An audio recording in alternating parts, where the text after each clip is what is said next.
One. Hello, Mercs of Mischief. Welcome. Oh, goodness, there's so much pointing going on. Hello. Welcome back to Of Those Lost, a 5e homebrew gothic horror fantasy adventure. I am Kai. I will be your Dungeon Bartholomew Master this evening. And with me are our incredible adventurers. We're going to go around and do some quick intros before we hop back into this story. We're going to start with, since they usually go last, so we're going to start with Saber. Because the alphabet is wrong. Oh, the alphabet is wrong today. My name is Saber. My pronouns are they, them. I'm playing a character named Cypher. And that's all you need at the start, right? His pronouns are he, they. Thanks for having me. Jade. Well, I'm Jade. I use she, they pronouns, and I'm back. Haha. And I'm playing Kaja, who also uses she, they pronouns. Excellent. Puck. I am Gabro Scoria. I use he, him pronouns. I also accept Gabro. You can go on. We also kind of accept Gabro. Jonathan. Hi, I'm Jonathan. I will be playing the part of Bevan this evening. And Arcady. I'm Arcady. I have she, her pronouns, and I'm playing the sweetest cinnamon roll Pell, who is she, they, he, whatever she looks like at the time. Whatever you want, she answers to it. Love that for her. And I'm Kaya. I use he, they, she pronouns, and tonight I'll be playing a slew of characters as is normal, including our new friend Devlin, who actually uses they, he pronouns, but you know. Then with that, we're going to talk a little bit about our fun tipping system before we get into a recap from last week. So the way that we are treating our crew here and myself to what you guys can contribute is we have these lovely tokens. You'll notice that everyone has these little numbers, gold circles next to them, and the tokens, each one is equal to one advantage roll on a d20. So a player can choose to spend that whenever they want. But if they also accumulate 5 total, they can instead spend those 5 on a flashback. And the flashback gives them automatic success on one check, but they have to tell us a story as to what they gained to what they did in the past to earn that success. If we accumulate $100, the chaos meter fills up, and then I get to do something spicy and give our players something to maybe succeed, maybe something to worry about. It all depends. And that is that lovely system. Thank you so much, everyone, for all your support so far. We are at the halfway point in this adventure, going into episode 6. So just wanted to say a special thank you guys for coming with us on this journey so far. And now we are going to turn it over to our players to give us a recap before we jump back in. Take it away. I want to start by saying I don't know why all the rogues I play are so sexy in the end. That's the rule with rogues. I thought it was the rule for bards. Not necessarily. It's whatever you want it to be. Okay, fair enough. Well, working backwards then at the end of the episode, my character locked everybody out of Devlin's place, and there was definite innuendo that there would be trading of more than secrets. So on that note, we met this person named Devlin who is living in the mayor's house. Is it the mayor's? No, It was like it's the town hall. Yeah, it's like the town hall for this little town, though. Yeah, like a mayor's house. but in the hollow. So it's like dark and terrifying, and you wouldn't expect anybody to live here. And in fact, we were not expecting to find people who live, but we did find unliving characters, we ran into a ghost boy. And I'm going to turn it over to Pell to talk about what happens with the ghost boy, because it was a cute moment. Well, he can't really remember who he is or how long he's been there, and he doesn't remember his name. And he could tell us, though, that there was somebody who lived like over there, and he had big dogs, and that he was afraid of them. And while the rest of the group was debating the wisdom of whether we go knock on the door or not, or try to be sneaky, or whether this person might be helpful to us, I saw that the little boy was trying to splash in puddles, but he couldn't do it because he's a ghost boy. So I went and splashed in the puddles for him. And while the rest of the team was debating the wisdom of knocking on the door, I 100% decided that I'm just going to knock on the door. So that's what we did. And we knocked on the door, and this cool guy showed up, and his name was Devlin. And Devlin was all like, "Welcome to my house. Look at my skulls and papers. I've got a design theme going." And I was all like, "Hey, you got skulls too? We got a friend that decorates with skulls. Do you know him? Do you guys maybe decorate with skulls together? Is that a thing that happens? I don't know what you're talking about. Don't say things like that to me." "Okay, well, I think you're a pretty good guy. Do you have anything to eat, Devlin?" And then Pell elbows me for some reason. And then I went inside. She elbowed you. Yeah, she elbowed me.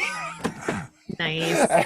And then I went into the kitchen and I broke some cabinets and I took a bunch of Devlin's food, and then I saw Cypher sneaking in, and Cypher was all like, "I don't exist," and I was all like, "Okay, are you sure? Because I can see you." And he says, "No, I'm not here." And then I asked him where he was, and he says, "I'm not here." "Okay." And then he asked me something about Bevan, and I said I wasn't looking at Bevan. And then I went out from the kitchen after Cypher went away somewhere, and Cypher was exchanging secrets, so I told Devlin my secret, and he questioned me about whether or not I actually hear the voice of the earth, which is ridiculous. And I ate his jerky and some of his other foods. I'm sure everyone is as focused as Bevan is on the secrets that were exchanged between Devlin and the rest of us, the things they were able to tell us about the Hollow. For example, the Shadow Dogs, like Hell's the Hellhound, apparently. Comes straight from the gates of hell. Which there's definitely is what's opened up here. But yeah, anyways, traveling to the west is how we get back to the town. Oh, also, yeah, living shadows. Definitely the thing that kind of got a hold of Hell all those years ago, which she now knows. And that's it. She knows everything. She knows everything I do, and we both know a little bit more. So Thanks. there's no more secrets to be mad about. Yeah, I'm pretty sure Kaja is just playing cards with Haver at this point. You guys You are do just know standing in the that soon. rain. Yeah, Oh, just like, yeah. Haver showed off his hide and seek champ skills last oh my week. god. Haver rolled so poorly on his stealth check to just like hide outside when everyone went inside. It was really tragic. I'm like, you're like a nature guy. How are you bad at this? You know what? Whatever. Oh, we also learned last week that Haver can cast Pass Without a Trace. Very helpful. We learned that pretty much everyone in this party can cast it. Yeah. Everyone here can pass without a trace. Like, who can't? I feel I don't know. Yeah. I didn't. If I have it, I didn't. I don't have it equipped. So yeah. It's a lot. I think it's particularly funny that all of my notes about the secrets were like you folks and your secrets. I didn't actually write down the information that we got from Devlin. So good. Thanks for that, Devin. I love that. We're gonna just start to enter the Hollow. So the rain continues to fall over the abandoned fishing village known as Korodzaria. The sound of it runs through the streets that are empty, muddy, grown over. where there once were carts full of fish and children running and playing, now is just the ghost of what it used to be, including an actual ghost that isn't far away for those who can see into the ethereal plane.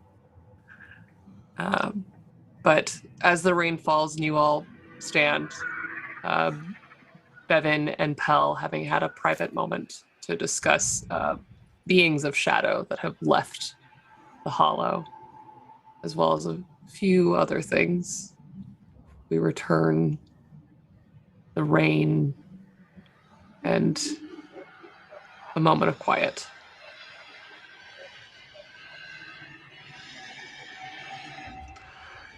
Cypher, having finished his conversation with Devlin, comes outside and joins everyone.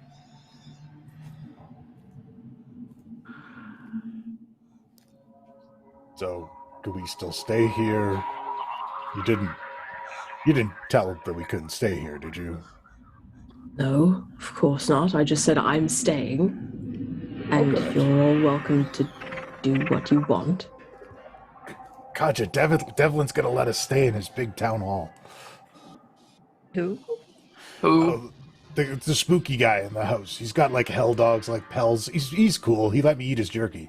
He seems nice, and he said it's safe here, and I don't think there's anything untrustworthy, especially in comparison to everything else around here. There's Explain. some kind of weird creature. I almost guarantee it. It's like I they feed off of secrets. think they're just like me. You think? Why so interested in the personal secrets of others, though?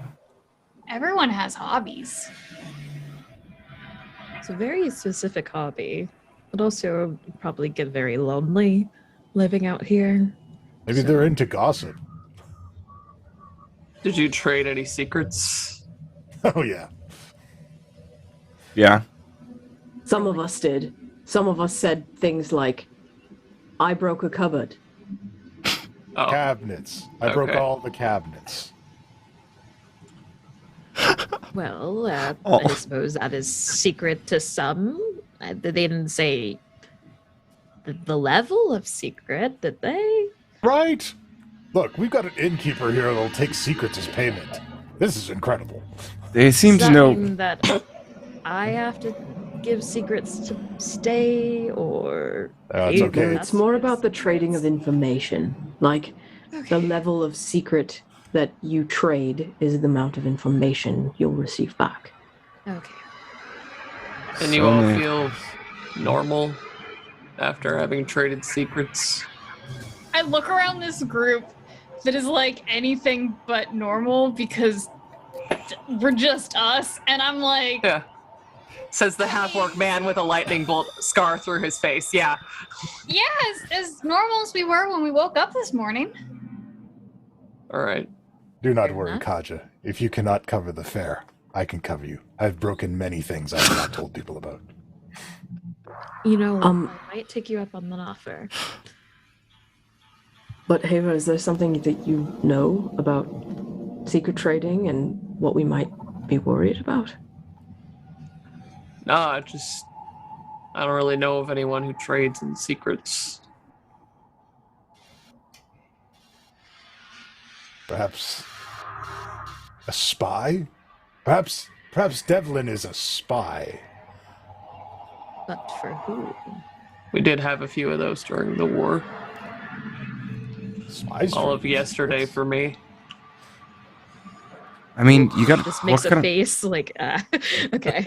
what kind of person would just set up camp in the middle of the hollow, in the middle of an abandoned city with a few hellhounds? Well, they said I they were would. thinking about starting an inn. Because For so many who? people pass through the hollow. Yeah. Well, if I had certainly- hellhounds, I'd do it. Hey, Pell, you maybe can we can start find an some. inn here. You have already one hellhound. If you acquire one more, you can start an inn just like Devlin. Oh, well, that's the thing. I can actually have two. Pell can start an inn, everyone. I just tend not to do it because it's really tiring. But yeah, you've met Algernon, but I also have Barnabas. Oh, That's a lovely name. we find another abandoned town. We should start an inn. Again, for who? Perhaps. Well, there are obviously still people coming. We're here. Yeah, but I think we're special cases. What Well, did we Pell are say? very Something about special. waking up relatively normal? Did they help us in any way? You have Yeah. directions now. And Kind I of look at got Bevan. our Oh, bearings. lovely. Good. We'll need to travel about, what did they say, like 2 days directly west. All right. Yes. And I you said say- food? Yes. Devlin has food. I say we shouldn't look the gift hellhounds in the mouth. We don't know when No, we're going that's to where the find brimstone is. someone else friendly again, or someplace warm to sleep again, or someplace relatively safe. It seems like a good place to get one more good night's rest. All right. Suppose we go to the secret trader person. Person? Yes, person. Person. Yeah. They, If there's anything they you look a little bit like Pell. You have a brother? Or wait, that wouldn't make any sense. Would it? You know, I'll just find out when I get there. How about that? Yeah. Go introduce yourself. See if there's any questions they can answer for you. Devlin, we're coming back. Knock on the door looking pathetic again. You knock on the door, and not a moment later, you hear footsteps behind the door again. And Devlin, smiling, pulls the door open. Oh, hello, you came back. Hi, yes, I think we would like to take you up on your very generous offer of a place to rest tonight. Oh, Thank wonderful. you. That handsome gentleman convinced you all to stay. Which one? Oh, please, Don't I'm worry more about it. dashing than handsome. You're quite solid. Why don't you all come inside?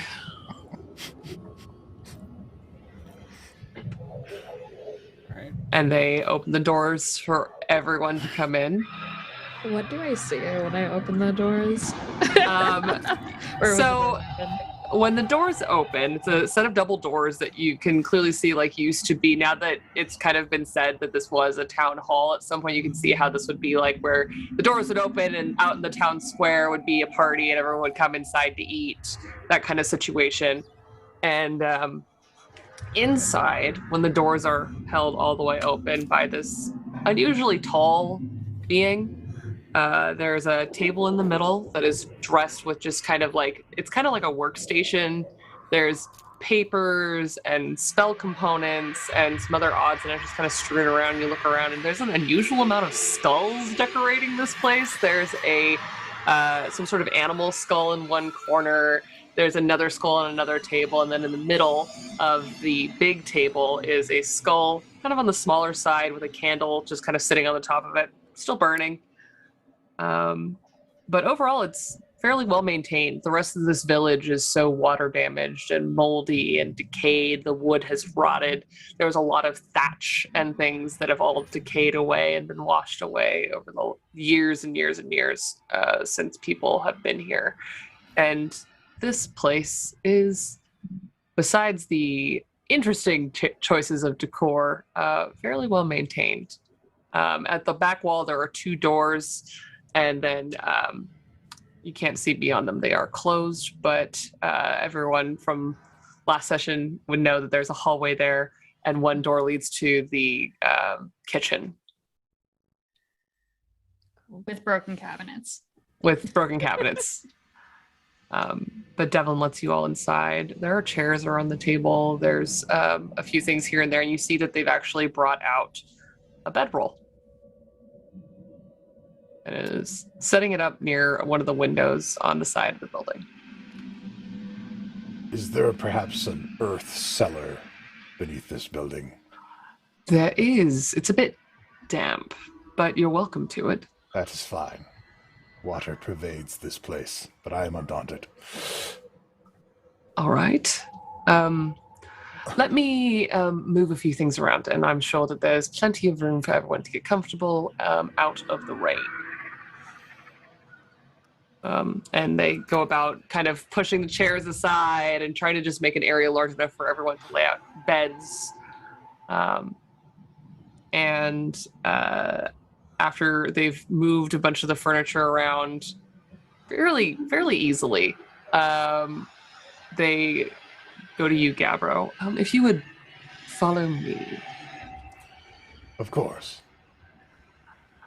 And they lead you back into the kitchen, where Gabbro has done some harm, but they don't seem to notice it, and take you to a door that is off of the kitchen that is not the door that you saw Cypher come through before, into a pantry, and then they turn and lift a cellar door. Excellent. And it smells really wet down there. Oh. Well, I must be close to the earth, so this shall have to do. I thank you for your accommodation. All right. You head down these really not great stairs. The rest of the building's fairly well maintained. You kind of gather that it doesn't really go down here. The stairs at about 2 feet from the ground have fully decayed off. And you step off of the step thinking there's going to be another stair there. Obviously, there's going to be another step there. And you step straight into water. Oh. About a foot of water. Water. And you know when you put your arm into water and you're like, this is clear water, and you feel something solid bump you?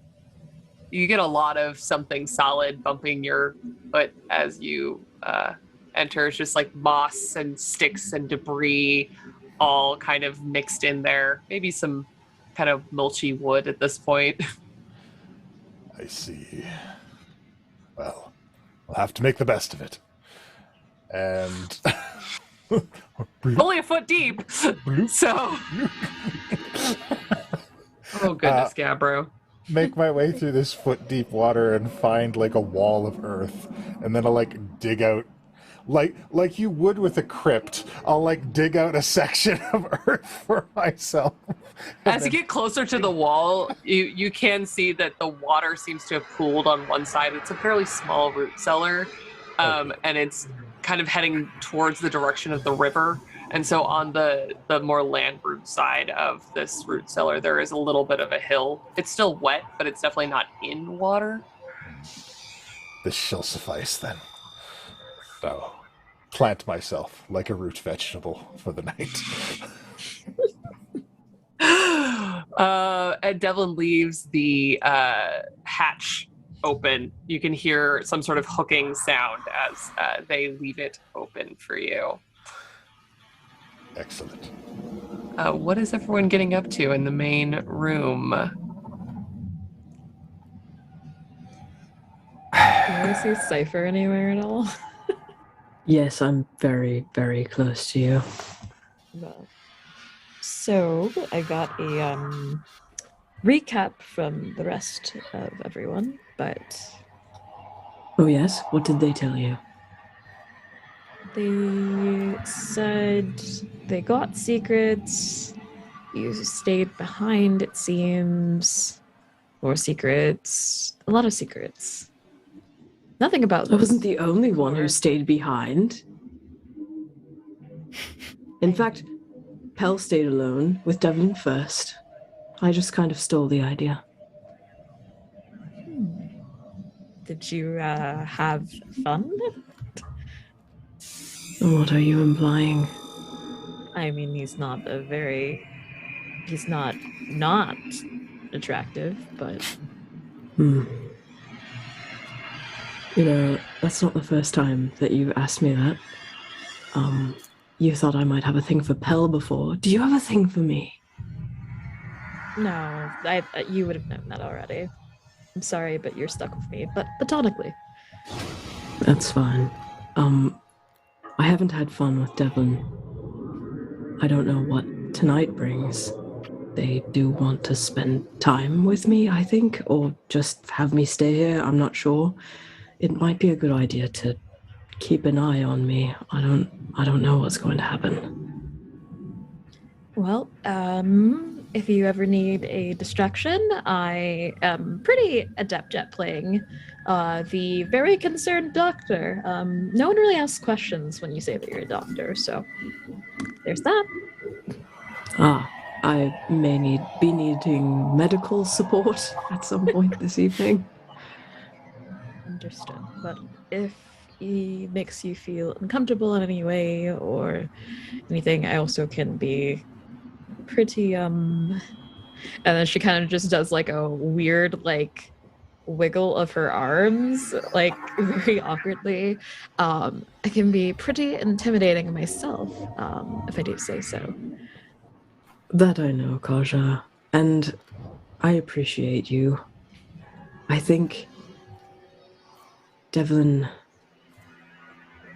might be able to help me more than anyone could. Maybe. In that case, that's very, very important. All jokes aside, hopefully the cost isn't too high. That's also what I'm worried about, but I also don't feel like I have a lot to lose. Well, your life, for one. I think that's pretty important. Life?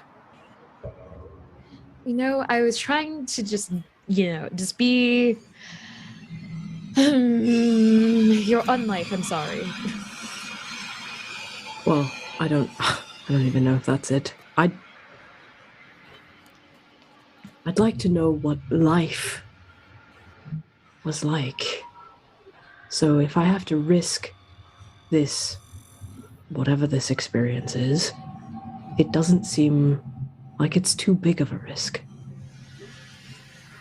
There are people that care about you who would want to see you, live your unlife after.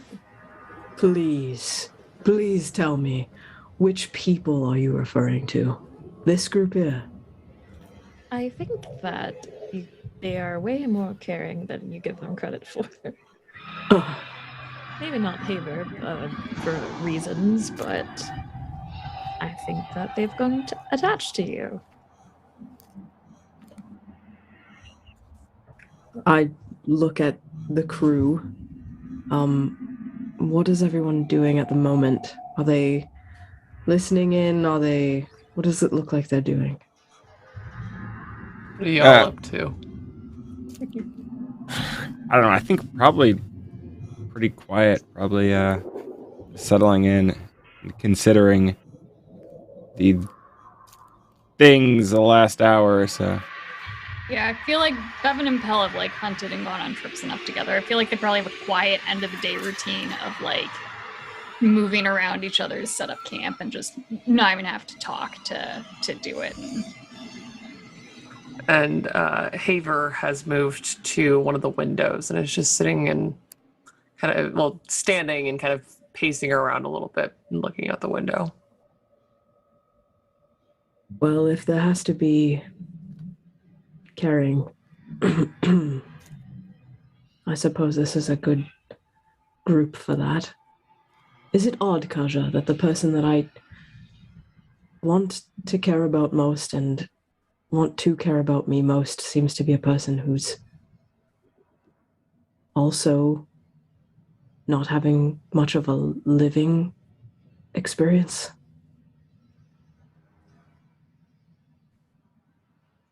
Ooh, unreasonable. Mm. And Well, I'm Devlin glad you're in comes here. sauntering in unquietly after putting Gabbro in the earth. After burying Gabbro in the basement. Everything's fine.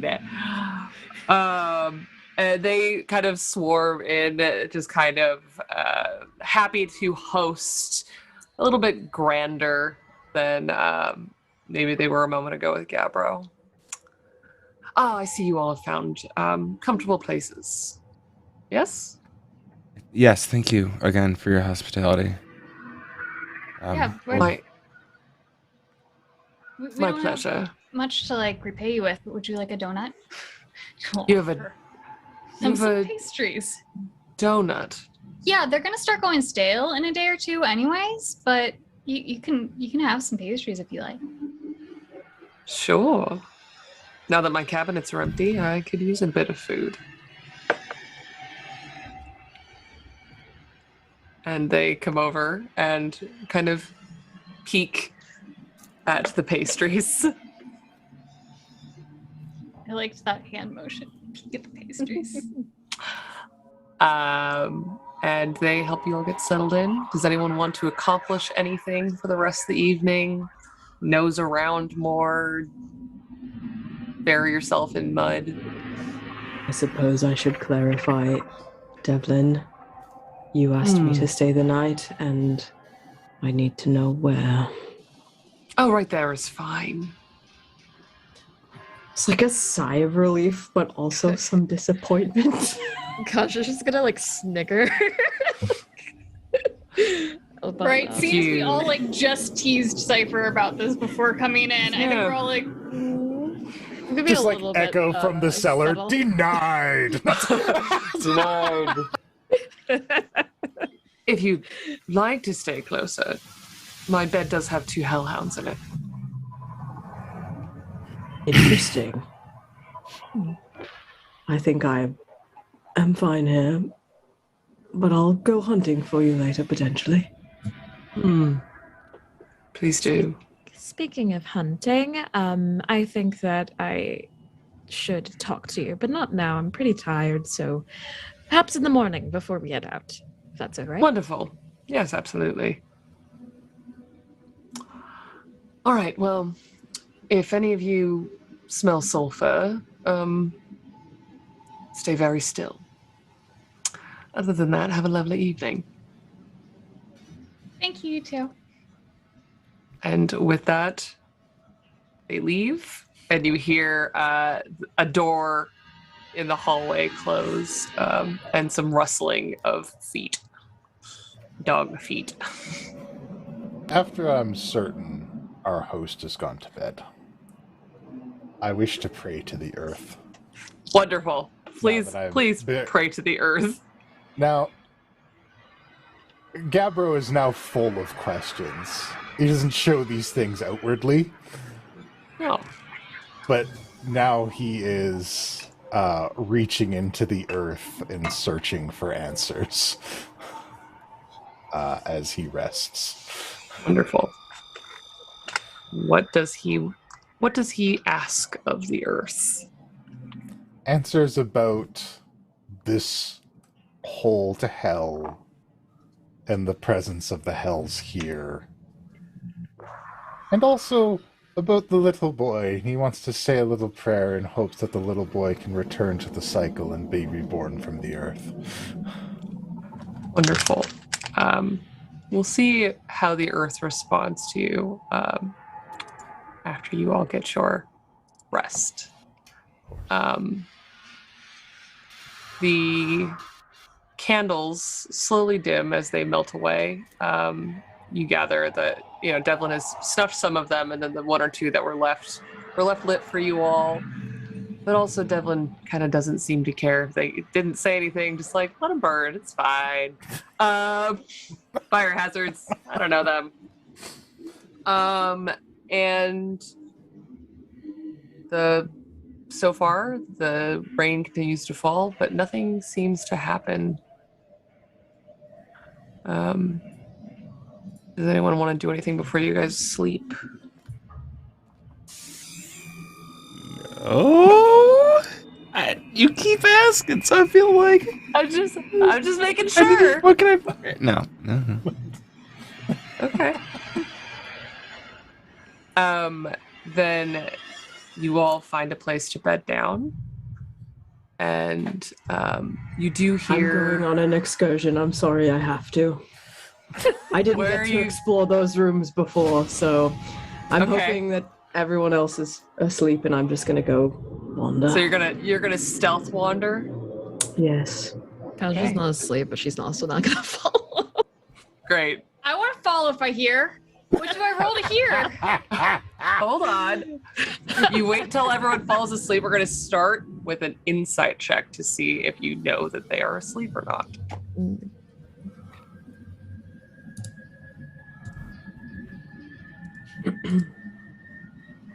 Friends let friends commit petty theft. Yeah. It's like in the middle of something with my sheet and now I have to not. Just give me a second. Insight is 20 dirty. Yeah. You sit and you watch, and everyone, as far as you can tell, is asleep. You can tell that Kaja is not quite turned in, and you can wait for her well into the night and risk, getting less sleep than the others. Or you can go. That's up to you. I'm definitely going. Okay. Then go ahead and roll stealth. And Pell, this is going to be measured against your passive, unfortunately. Not a problem. Passive insight or perception? Passive perception. Oh, you're probably going to sneak away then. Yeah. Yeah. Yeah. Cypher, you are back to your normal self after being bested by that door. You slip past your nemesis and into the hallway. Where are you looking to go? I think just before I leave, everyone except Kaja seems to be falling asleep. Pell, are you sitting up at all before you go to sleep? Are you curious at all? Something about the way Kaja said this group might care about me makes me kind of want to build a relationship.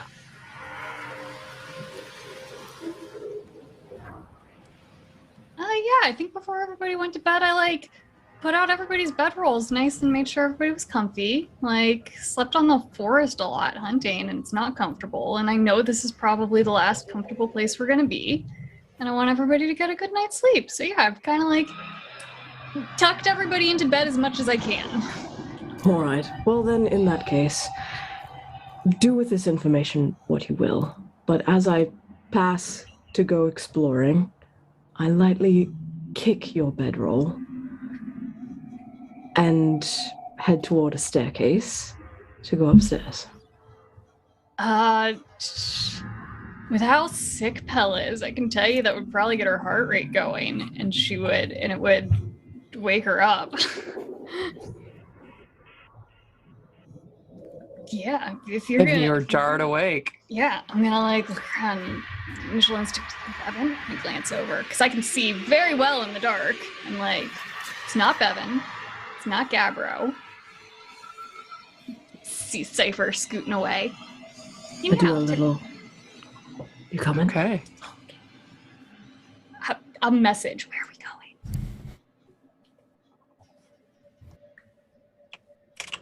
You can do this? This is exciting. I'm going exploring. Come with me.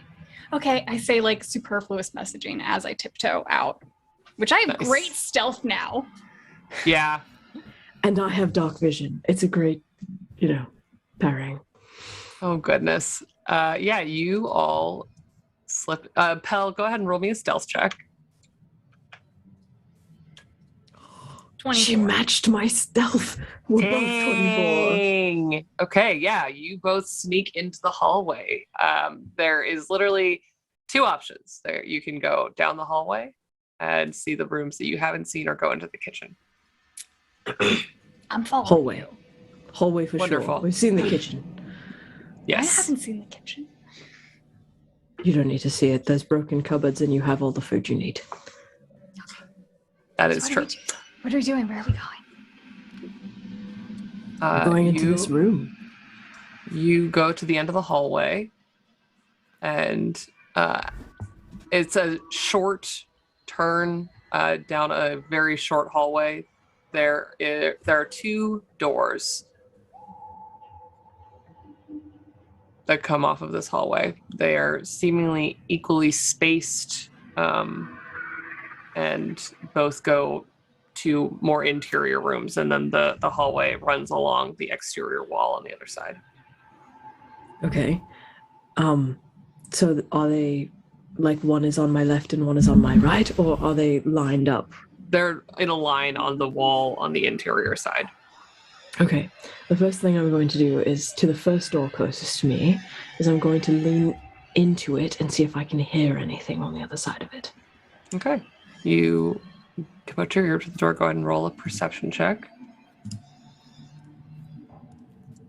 9. You can mostly just hear the sound of the rain echoing as it is still coming down, if not raining harder than it was when you first came into the building this evening. Okay. And then I would almost like as if I were worried there were fire or something, kind of touch the doorknob to see if it's warm. I don't know. And with that perception, obviously, I don't get very much more information, I would imagine. No. So I'll just try it to see if it's locked. You reach for the handle, and it's cold. It's a metal handle, and while this is a nice space, and it is definitely warmer than the outside, there's no like central heating. It's just depending on your own body heat, essentially, to stay inside. And you touch this very cold knob, and the door gives. It is unlocked. And you're gonna open it. Does it make noise when I... Because of your insane stealth roll, no. You know, Perfect. there's a safer way to do this if it's trapped, and I summon my mage hand. What does your mage hand look like? Oh, it's like very light gray, like tendrils of smoke after a campfire's gone out, and just very wispy, a little ephemeral, and hard to grasp. And yeah, I'll like put the mage hand on the door and look at Cypher. Yeah? Yeah, I love this for us. Yes. Okay. Do it. Yeah, I open the door with my mage hand. Very easily, the mage hand pushes the door open, and it's dark inside. We both have dark vision. We both have insane No. dark vision. We don't. Oh, I Just do. you do. Oh, I have insane dark vision. Yeah. I will say the hallway is quite narrow. You're able to see the door if you're both standing side by side, but if Cypher is standing directly in front of the door, you'll have to move to get a better look. I'll peer over his shoulder. You look inside the room, and there is a table and some sacks on the ground underneath the table. And on the table, you do see dripping, decaying, a humanoid skeleton. Since I'm standing over his shoulder, I'm gonna like drop down, whisper in his ear, "Oh, that's a skeleton in there. This was a bad idea." Amazing. I start walking toward it. On the table, seemingly similar to the other tables that were in the larger Great Hall area, probably just dragged in here. There is a wooden table with tools on it that have been left. Unfortunately, without light, you don't get a lot more detail than just it's sticky and smells kind of bad. Belle, do you have anything that can light up? Vaguely. Do you It's have a the candle or a opposite of torch what on you? Yeah, this isn't very opposite. That's a good point. I suppose it doesn't need to be magic. I have a torch. I light a torch. Great. You light a torch, and in the room, you see a table with a deceased humanoid figure. Its ichor is a bit old. It's in process of decay, but there seems to be a notable absence of muscles.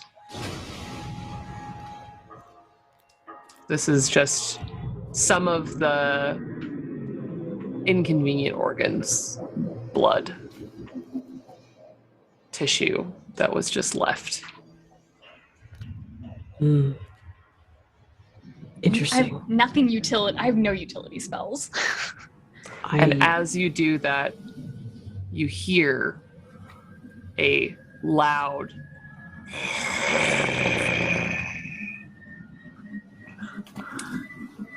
Do we smell sulfur? it, as far as you can tell, is either at the end of this hallway that you cannot currently see or behind a door that you are not aware of. We are terrible house guests. Mm-hmm. Yes, I Y'all. will.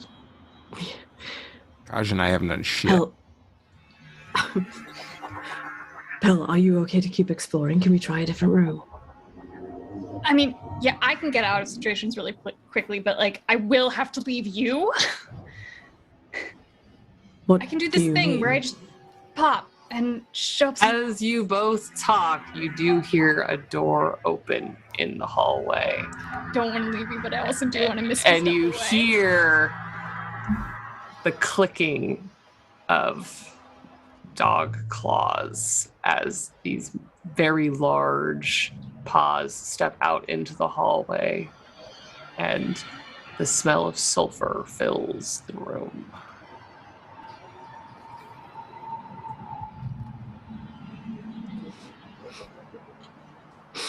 I was about to close the door, but we have to stay very still. Very still. Misty step if you must. I'm not gonna miss you step yet. That's like last resort. I'm dying. The sound gets closer and closer, and the growling has not stopped. And Pell, you see at the end of the hallway, fairly short hallway, a fairly large, somewhat familiar looking black dog with burning fire behind its eyes and under just parts of its coat where fires of hell burn beneath it. I'm like over Cypher's shoulder and probably touching him at some point. I'm gonna cast my mage armor on him. Cypher, are you wearing armor? Oh. Yes. Then unfortunately you cannot benefit from the You're right. effects of mage armor as the spell. Also, I think that your mage armor is special and can only be cast on you. I don't think it is. It's Oh. just regular mage armor. Yeah. Oh, well Yeah, it's then. not I mean, you would also. Yours is just the probably- spell. Mhm. I was going to say you'd probably see it, but perhaps you wouldn't. It's under my cloak. Yeah, you know what? I like that flavor. I'll burn a spell for flavor. Yeah, I cast Love mage that. armor on you without knowing that you're already armored up. Yeah. What does your mage armor normally look like? Like all my magic, it's very shadowy. It's just like a little cloud of darkness just shimmers over her and then dissipates in a little cloud of smoke so that you can't Okay. see it. So you see the smoke begin to pass over Cypher, and it just kind of falls off into the shadows around you all. What was that? Oh, it's armor. It's magical armor. And as you are in this precarious situation, I'm just gonna check in with everyone really quick. Kaja, Bevan. Kaja, you are muted, my darling. Do I hear the dog? You are awake, so I'll allow you to roll a perception check, since you would probably be keeping an ear out for your party making interesting choices anyways. Yeah. I mean, I assume we would have had a watch rotation set up, and I was not on it. Did you? The only I must be asleep. Else getting into trouble with them. Yeah. 17 though for the perception check. You don't hear it yet. Okay. It is a bit of a ways away from you in this building. But they've been gone a moment.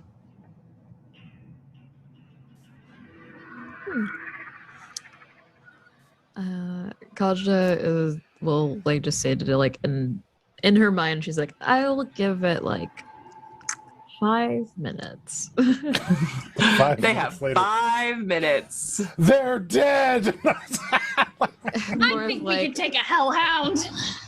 It's a lot of rounds of combat. Now, will she actually give them 5 minutes? That's to be determined if she hears something, but if she doesn't hear anything, then it'd probably be delayed. Fair. All right, then, Gabbro, you sit, you commune with the earth, and you unfortunately don't hear much. The voice that you are searching for seems quiet here, perhaps dulled by the amount of water. I curse the water. Yeah, there's a lot of water. Dogging me at every turn, foul liquid.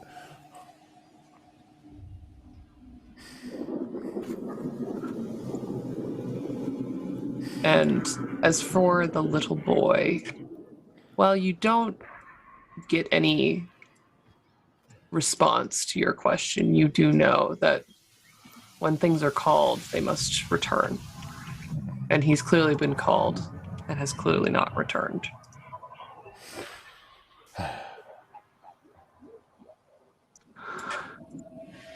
In the hallway, you guys are gonna make me cry. No. Everybody's asleep, or Yeah, just and like Haver is they'll be asleep, fine, y'all. or like cursing at water in a basement. Yeah, all of your support is definitely with you.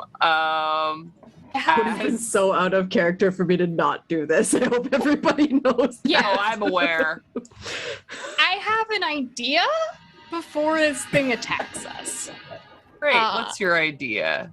I am going to take Devlin's advice of if I want to get better at this, try not being me. I'm going to shapeshift into Devlin with I love Devlin's this. voice. And I would like to persuade the dog to go back by saying, go back home.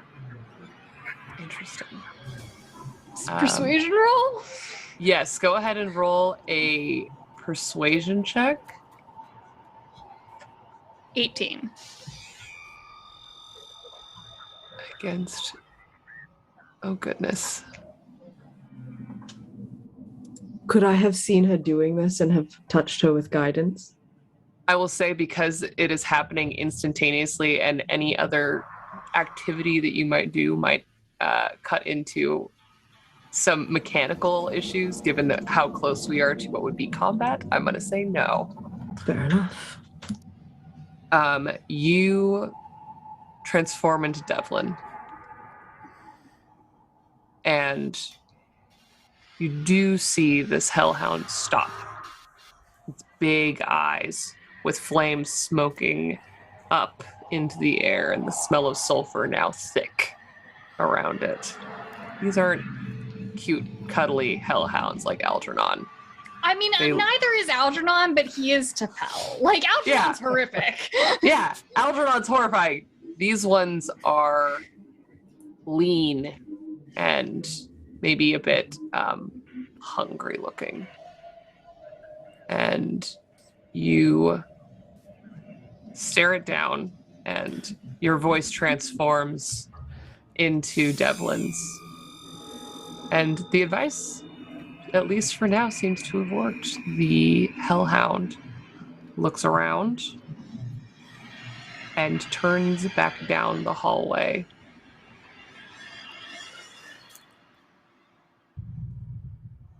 Yeah, I'll turn back into Pell. Like, we should just go to bed. Hell, that was incredible. I mean, yes, but also, I don't know if I can do it again. You Why hear not? a thunking sound, and then the door creak open again. And the dog's steps disappear into the room that it came from, and the door closes.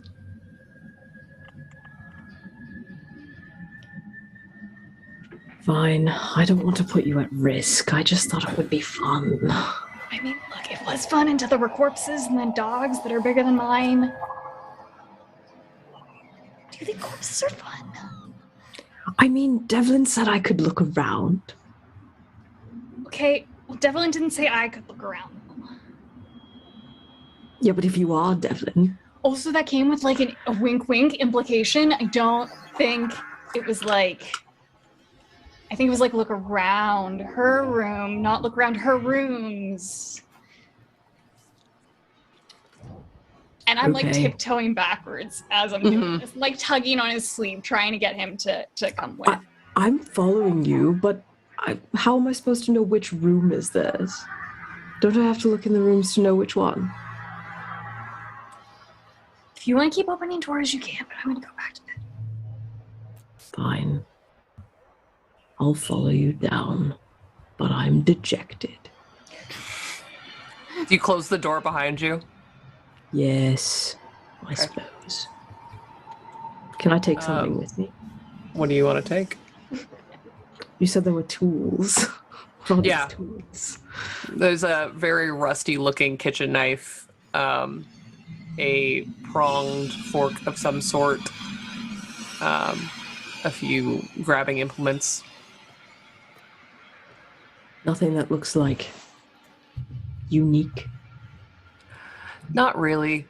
From what you can tell, this is mostly for function. Fine. I'll actually leave it all, I suppose. Wonderful. As you guys return, Kaja is still awake, and you see Pell return first. That is not what I expected. So Kaja will like sit up right a little bit and give like a or like thumbs up or thumbs down. She gives you like her hand is shaking with a thumbs up. Like, this is like, Pell's very much a troublemaker, but this is like more trouble than Pell usually chews off. And that's a very hesitant nod back. And kind of like, where is... And Cypher The other returns one. moments later. Yeah, they're Yeah. fairly close together. Unless you don't follow Pell the rest of the way. You do not have to. I definitely do. Okay. And then to that, then Kaja gives like the classic, what did you do? Look. I I'll give you shoot- back a what? What do you think I did? Look. I'll shoot you a message. So like I point to you and I just whisper, we'll tell you in the morning on the road. And with that, Kaja nods, making a couple of like faces, but yeah, she'll go to sleep. You guys turn in Yes. after nosing about.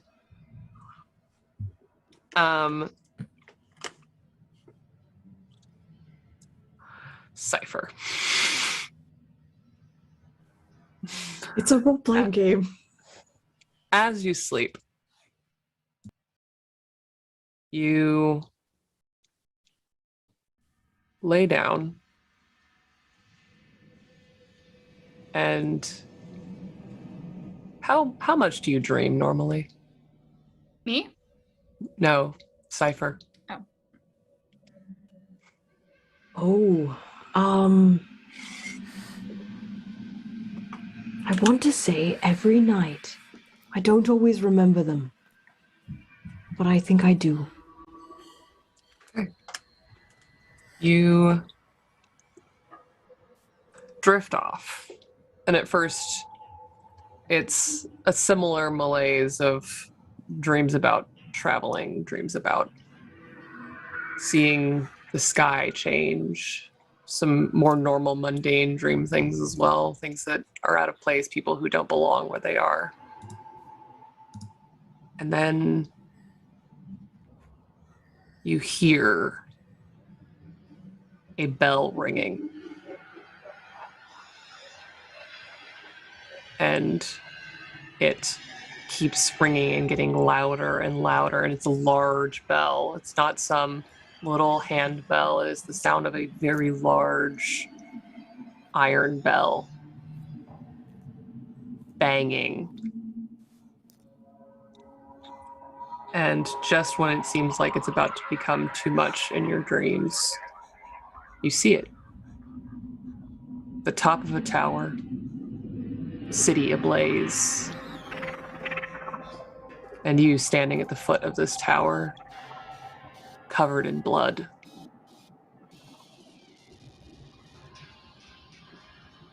Around you, the faces of those that have broken past your aloof exterior, your party members, the kings, Kaja.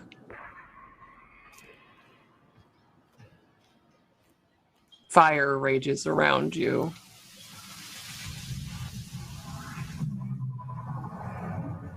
The bell continues to clang, getting more and more frantic. What do you do? I reach for my staff. I hold it tight. You reach for your staff. Your staff, the serpent on it, shifts, writhes around your arm and descends, shackling your arm against the staff, and the skull moves all on its own, glowing this radiant light. Behind it, golden eyes, as it turns to face you, floating all on its own at this point. Without speaking, moving, it's kind of, still a skull. You did this. I did what? You did this.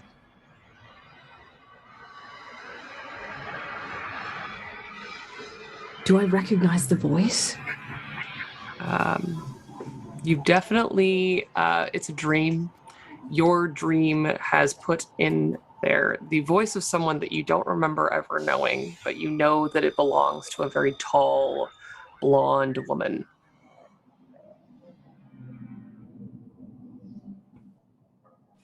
Tell me more. What have I done? What can I do? You wrought destruction on everyone.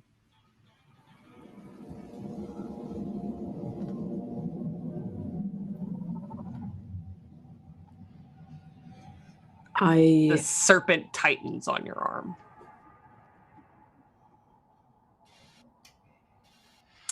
Do I recognize the serpent? It's the same one that's been there.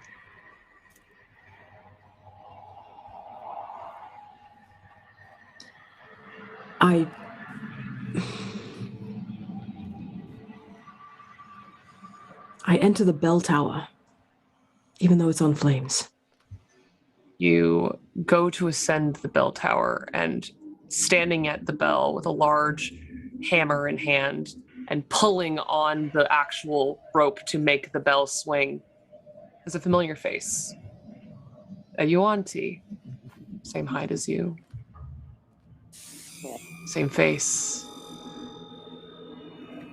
You stare at yourself, but younger, ringing the bell, and you enter the bell tower, and he immediately shies away from you, trying to hide. I'm reminded of the ghost boy. I hide the skull if I can, the snake underneath my cloak. The skull follows you. There's no hiding it. It's a radiant skull. It's okay, I say to myself. You don't need to be afraid. No. You did this. We did this. We destroyed everything we love? How could you do this? How did I do this? And you ask that question, and it echoes and echoes and echoes. The morning comes. And Gabbro, you awake in the cellar. It's wet, damp. And you are also muted, my darling. Oops, I remuted myself. Water. Always the water. I brute myself. Of course. You're soggier than normal. But you seem to have rested fine enough. Evan, you went to sleep first. I would imagine you also rise first. Also, Are we? Yeah. Evan. Found it. There we go. Yeah. I imagine he wakes early. Is there any sort of what's different between like different times a day here? Is there like morning dew, morning draft, or is it just kind of all the same? You look out the windows, which have very not secure window coverings on them, and you look out and there is just fog. The whole windows are white, but as you look around, you notice with your special eyes a figure standing over Cypher. Hunched with a mane of black hair and twisted horns.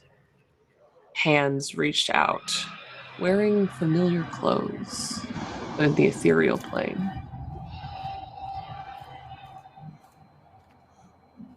Good morning. I speak directly to it. They don't respond to you, but you do see them glance your way and then turn to walk away. I follow. All right. The figure passes through the hallway wall. And if you follow, you would enter the hallway. If you are running, you'll probably wake the rest of your party. No,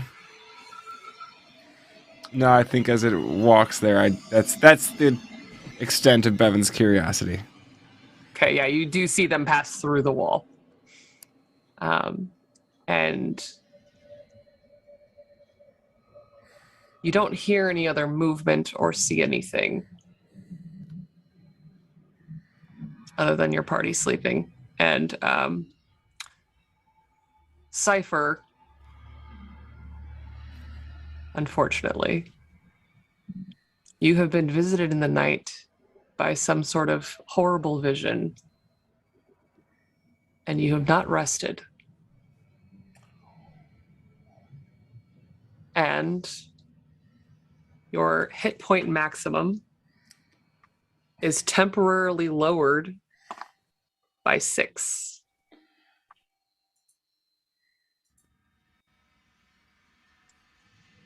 As far as you know, what you saw in your dreams was either a prophecy or nightmare.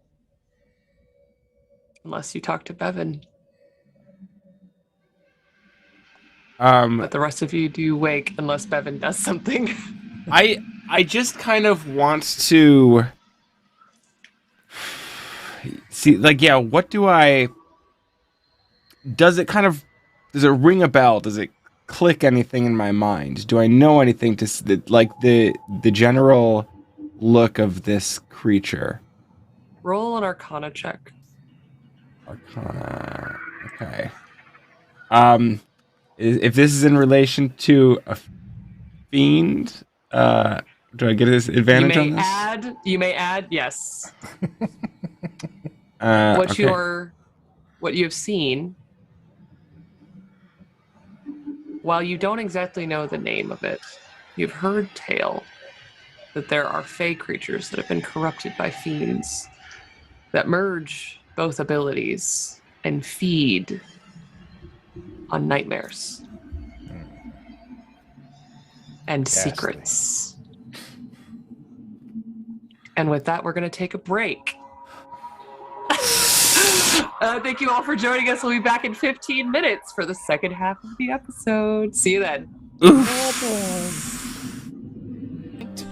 One. Welcome back, everybody, to the second half of Those Lost, episode 6.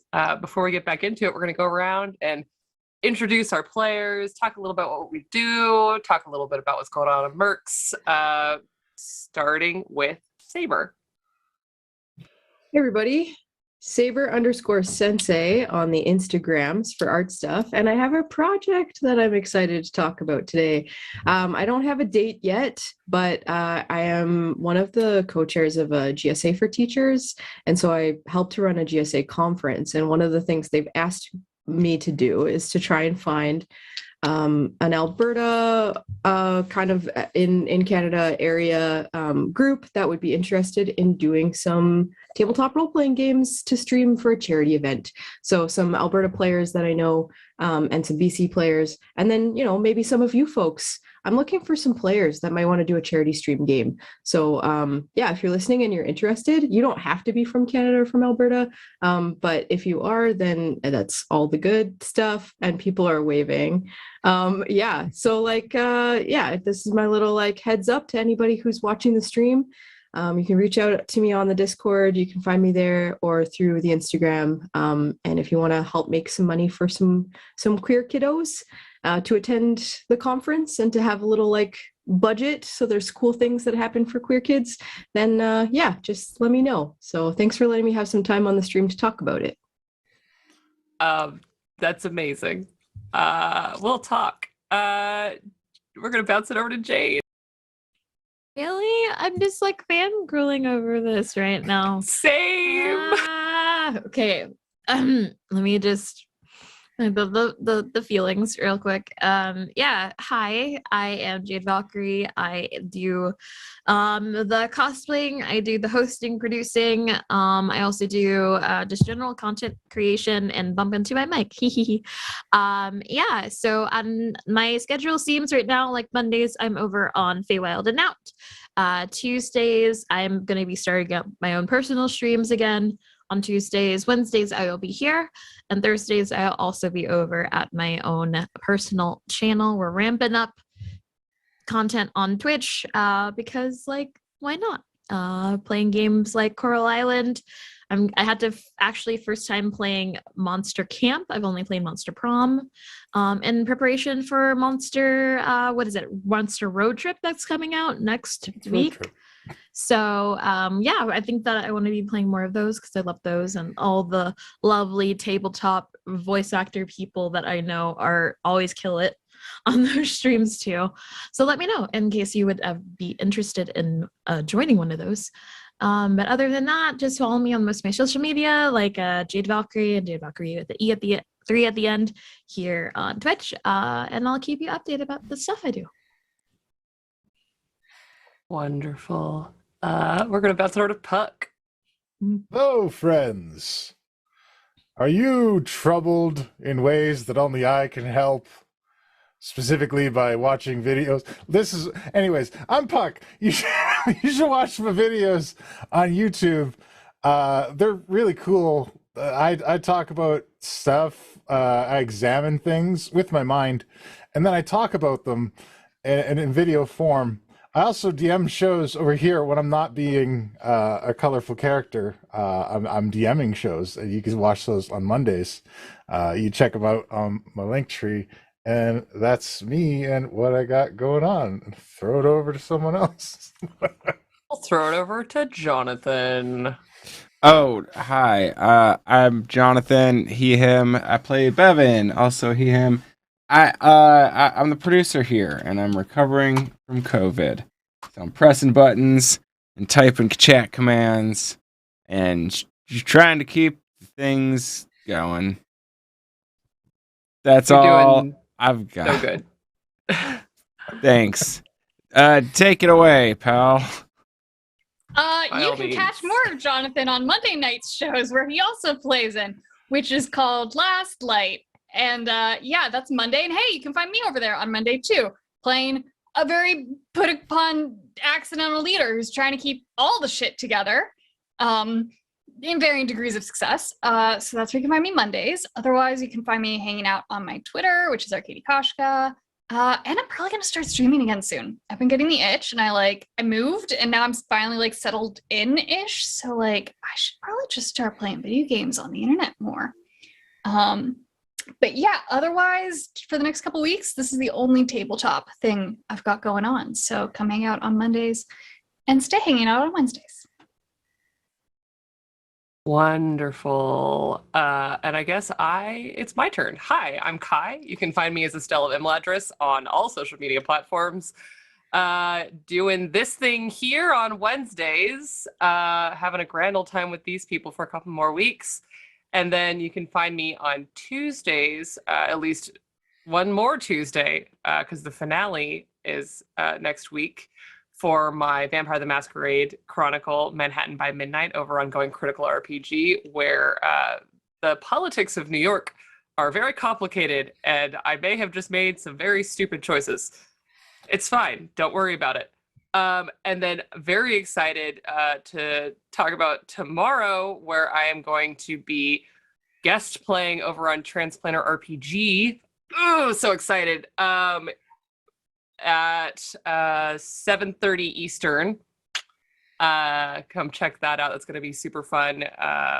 They're doing a series of one-shots with a bunch of guest players, and I get to be one of them, and I'm so excited. And then after that, you can find me on my podcast that is coming out later this year from a group called The Lore Brewery, where we are going to be releasing 2 one-shots this year. One might be split into 2 parts, a post-apocalyptic 5e adventure DM by me, and our interesting holiday tradition of a game called Elf Crimes. It is a homemade game by one of our game masters who is also running it. And this year we are doing Clue. And then next year we will be launching our fairy tale game, which I was so excited to announce last week. And now I'm super glad we announced it last week, because now there's another group doing a fairy tale game.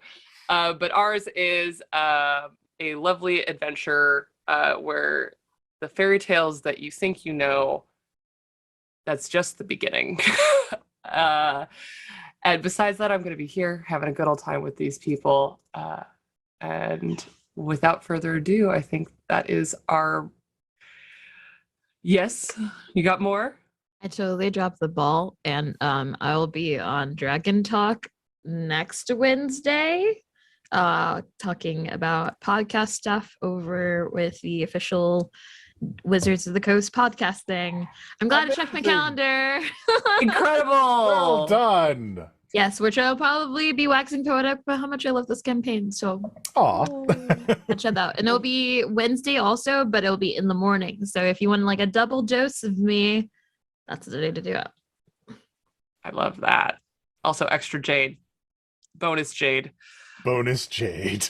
Fantastic. And also, glad to have you back, Jade. We missed you last Yeah, week. I missed it. I miss playing with you guys, so I'm happy to be back. Aw. And if that is Also- all of it, yes. Can we just talk one more time about the Oh. coins? Yeah, absolutely. So we do have our fun tipping system. If you see, everyone next to them has these little tokens that have numbers on them. And when you tip the game. Obviously, some of that goes into making the show happen. We really, really appreciate it. And for $5, you can buy a token, and each of those tokens is good for one advantage roll.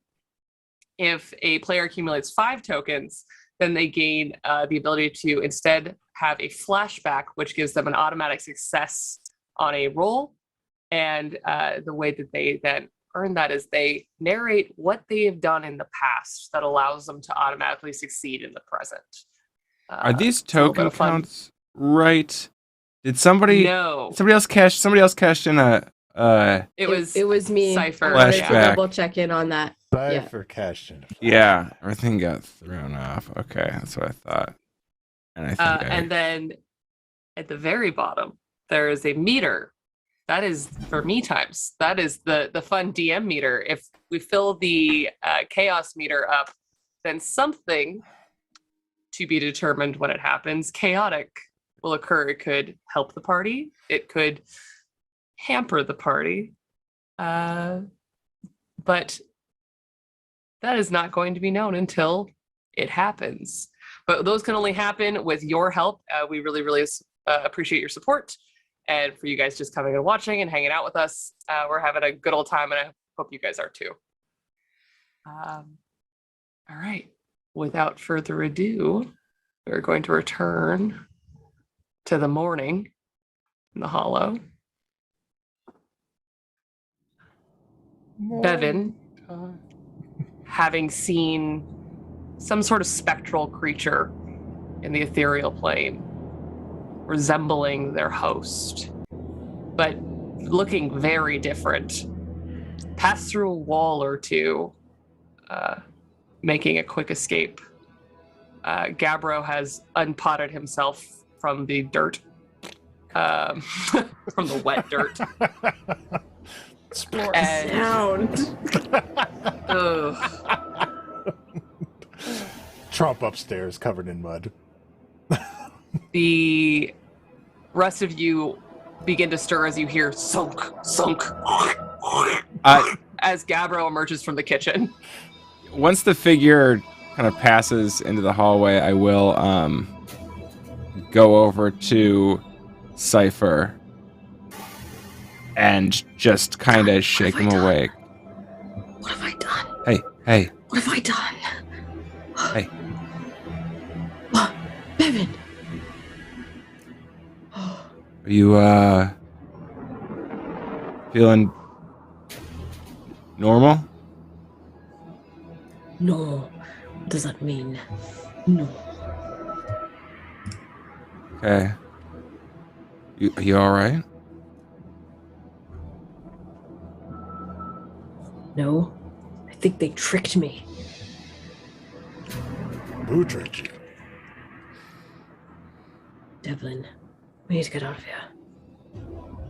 We could ask them. I don't want to ask them. I could do it for you. I'm leaving. Get up and get my things together. Should we be worried, Bevan? Is this, Possibly. But if so, perhaps the rest of us should be worried too. I saw them move. saw who move? I saw them move through a wall. I think it was Devlin, but kind of it's like a different projection of them. I've heard legends of things that are part fiend and part fae. And I think it's been gaining sustenance off of our secrets. Maybe we could exorcise Devlin. Maybe they're possessed. I don't think it's quite like that, and I don't think we need to meddle anymore in what they are or what they want. I think we should just go quickly, very politely and very quickly. I think we exchanged a bit of food for a bit of shelter, and now we should be on our way. Agreed. And I'm like speed packing up bedrolls. Haver, having listened to all of this, is also helping you. I think that while we should get out of here as soon as possible, if you all want to go, I would like to have a few words about some of that forbidden knowledge that I couldn't share. I'm hoping to get more insight on that. Also without summoning another creature, because it's very concerning to me about the road that lies ahead. So, I know it might not be the most optimal, but we could get most people out of there. I think I can keep most things that people throw at me, and at least enough to get out of the house. If you I mean, trust we were safe through the night. I don't think they've lied necessarily flat out. I think they might be tricky, but we are safe. They kept their word on Cypher a that. nightmare. And I'm pretty adept to see if people are hiding their true intentions. So while I get the information that I need, I can tell if that information is accurate or not, or if there's anything being hidden, not the whole truth. So What are you suggesting, Kaja? I just want to talk to them about the forbidden knowledge and other things related to that really quickly before we head out. Well, I'm exhausted. I can't go with you. Someone needs to go with you. It's not safe. Ooh. I Oh, will go. God. Oh, God. I mean, if that seems like the only person, then yeah, you can do it.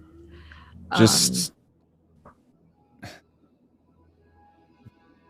be aware that we don't know who they're passing these secrets along to, if anyone. Well, I'm sure Gabriel has plenty of secrets that he can share in my stead.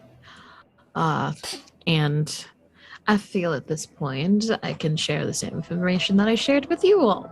So between those two, I think that I could get something pretty reasonable out of this person. But without this information, we might be running into more than we can chew. More people, more beings outside of fiends, so... Kaja, they said they had a gift for me in the morning. Whatever that means. I can pick up that gift for you. I think the gift was the nightmare. They gave you the nightmare. Yes, that's also what I'm worried about. But I'm not going to ask, and if Kaja can ask, that would be good. I'm more than happy to, because people don't hurt my friends and get away with it too easily. It's okay. But if they're fae or a fiend, I can frighten them. Nice. It's useful. I think that if Gabriel and I stay, get that little tidbit of information and seeing all of that, then if you all would like to, wait outside or come down like a couple of 100 feet, then we will meet you out there safely. Stay between 30 and 60 feet away. For no particular reason. As you guys are packing, hell. I'm gonna pass this to you. You and Bevan rolled out your bedrolls nearest to where Devlin had shoved the tables, and while a lot of what was on the table has just been like kind of shuffled to look nicer, the skull holding the candle is still there. And as you are packing it, I would like you to roll me a nature check. 18, shocking, because that is not a good stat for me. The skull on the table is small for a humanoid. Like a little boy. Oh.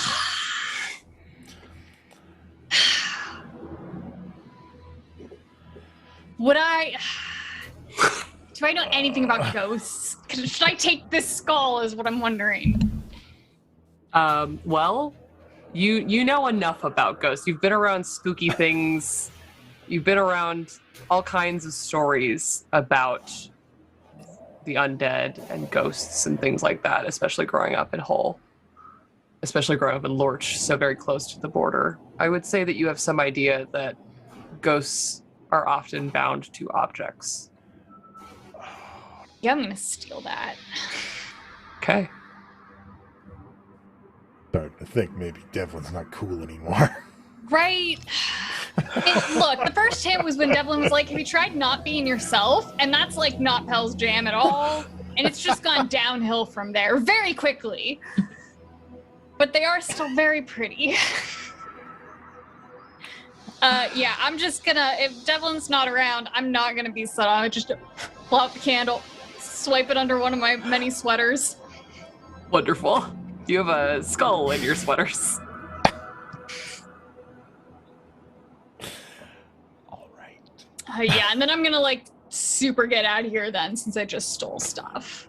Great. I see Pell steal a skull. Was it subtle?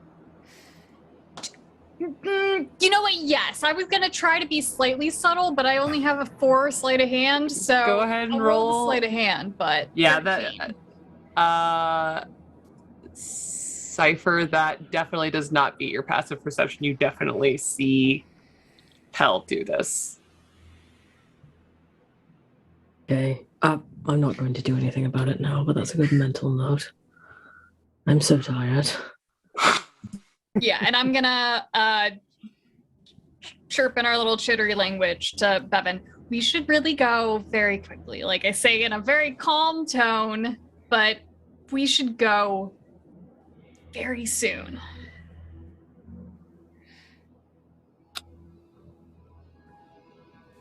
In the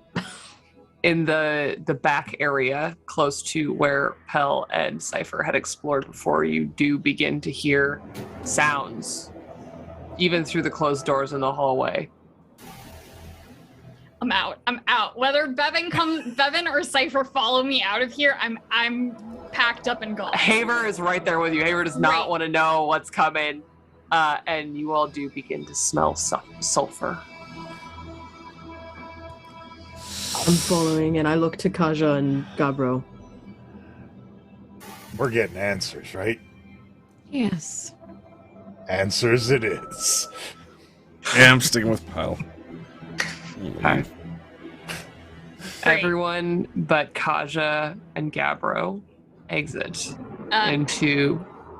Oh, yes. As we exit, probably between the two of them, I'm gonna do my daily gift of alacrity, and I am Nice. gonna twin spell it. However, I'm gonna definitely boop Bevan on the shoulder instead of my usual, which would be booping me with the twin spell. I'm gonna reach out and boop Cypher with it. I'm sorry I got scared. And just keep walking. Nice. So you both now, Cypher, you have a plus 1d8 to initiatives for the next 8 hours. Oh, good. Well, I'm so tired. Yep. Yeah. It'll help. Thanks, buddy. The good news is you do not take a point of exhaustion from that. You just don't sleep. For now. Hey, a little advantage on the battlefield. It's like a little 5-hour energy, little 8-hour Yeah. energy. As you all exit, the fog that Bevan saw in the window earlier is so thick. You thought growing up in Lorch you had seen thick fog, but this is soup. The decayed building across the street that Haver almost knocked over with his bow yesterday, you can't even see it. You can still hear the river. You don't hear any rain anymore, but it is so unbelievably thick that you can barely see someone 10 feet away from you. Welcome to the morning in the hollow. Inside, Kaja, Gabro, you hear very large dogs making their way in the hallway before the door swings open and refreshed smiling Devlin enters. Oh, you're both still here. Can I help yes. you? I did say that I wanted to talk to you before we headed out. Seems that everyone else had some secrets shared and information gained, and I didn't really get that. So if you are still in the mood to trade, I would happily want to trade, if you will. I absolutely am. It's so rare that I have so many people come through who are interested in trade. Well, the kind Gabbro did offer some of his secrets for the information that I would like to have, if that is an acceptable form of payment. What would you like to know? I am curious about the presence of devils and other summoned, or maybe not summoned, creatures, infernal in nature, the type that like to make deals. If you've heard of any of those like being around.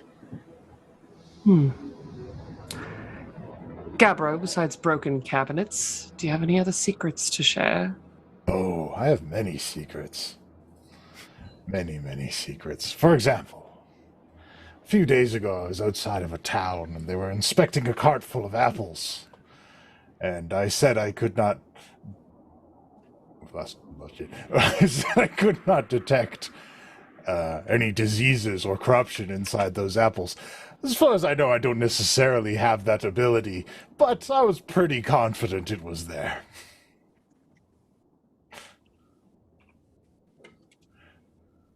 And you think this secret is worthy of that? Well, you didn't really express any exchange volume or anything previously. Exchange value and things of that nature. Is that not it? What you're asking for is a fairly significant piece of information. Fine. What I can tell you is that you won't get that jerky anywhere else. In that Ominous. case, I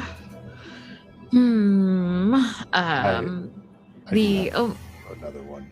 you have another one? Maybe we could just get a plethora. I think that would be agreeable, would it? Sometimes I remember a village from before I accepted my mission, and I do not know who they are. There we are. That's a secret. If there are any fiends to make deals with, my dear, you'd probably find them further in, near your destination, is what I assume, why you were asking about Isa before. I'm sure that the hells rising here brought more than just dogs. And there are certainly devils afoot, as I don't know if you've heard, but that's why the world looks the way it does now. And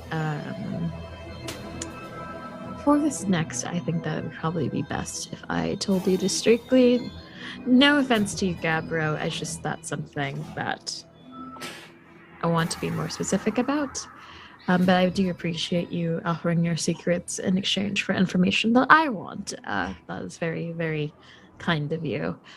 And in that case, then she will lean into Devlin a little bit. I'm not really sure if he's taller than her or not.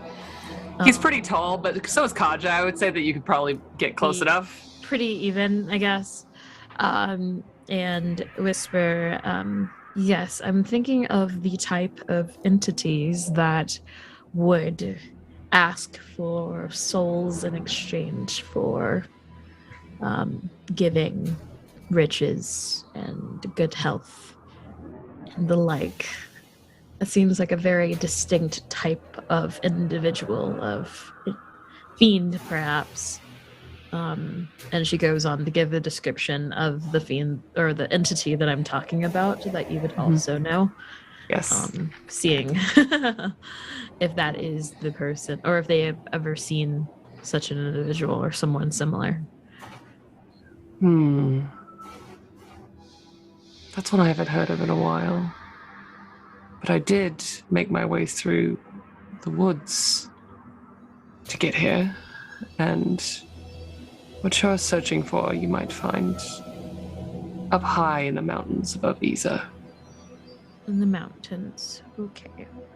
Got it. And is there anything in exchange for that, or are we good to go here?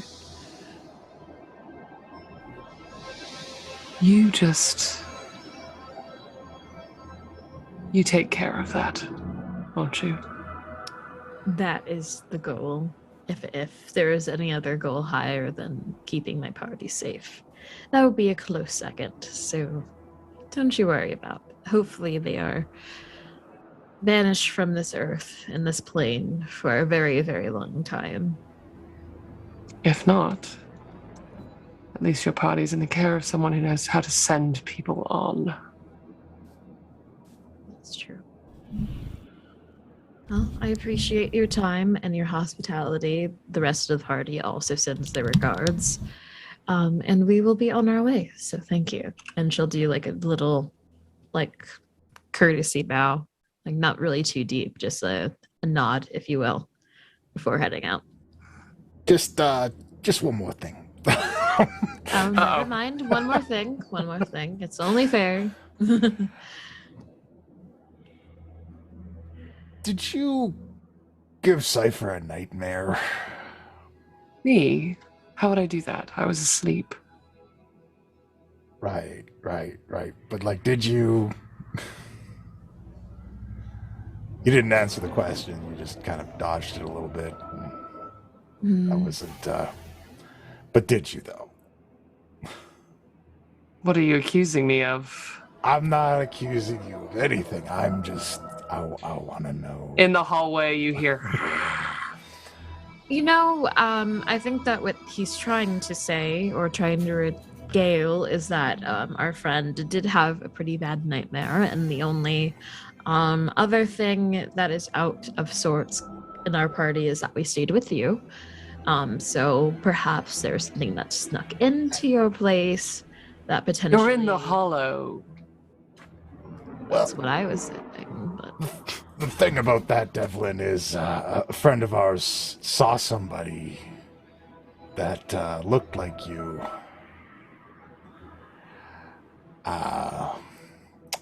Standing over Cypher. Well, also could be another shape. Do you really want the answer, Gabbro of the Earth? Yeah, I think I need it.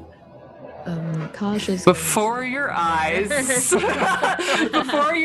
Devlin shifts from being tall, beautiful, to this long, dark-haired, tall, hunched being with long, pointed teeth and sharp, curled horns.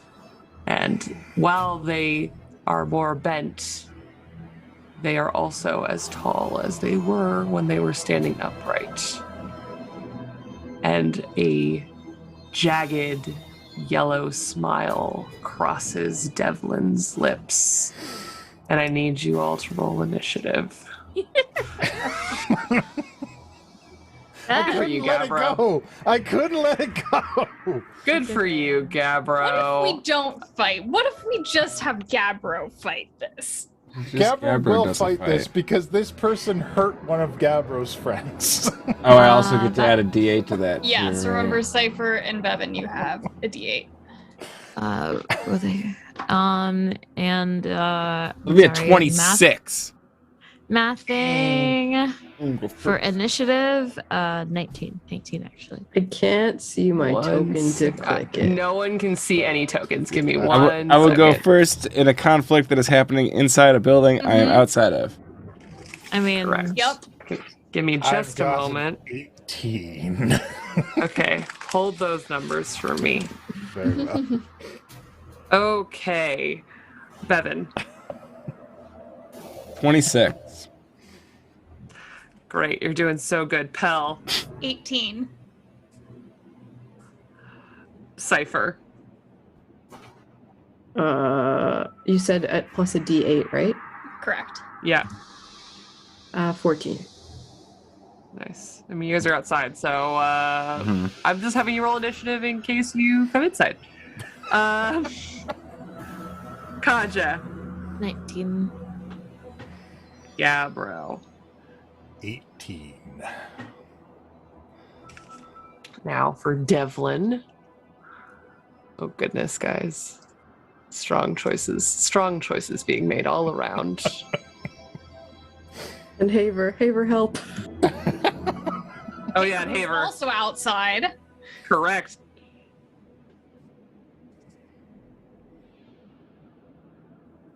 Haver, how you gonna do, bud? You do not roll good initiative. He still did not. He rolled a 7. Amazing. He's doing so good. Haver's gonna My outlive bad. us all. Only because he's always at the back going last. I'm proud of him, honestly. He's doing so good.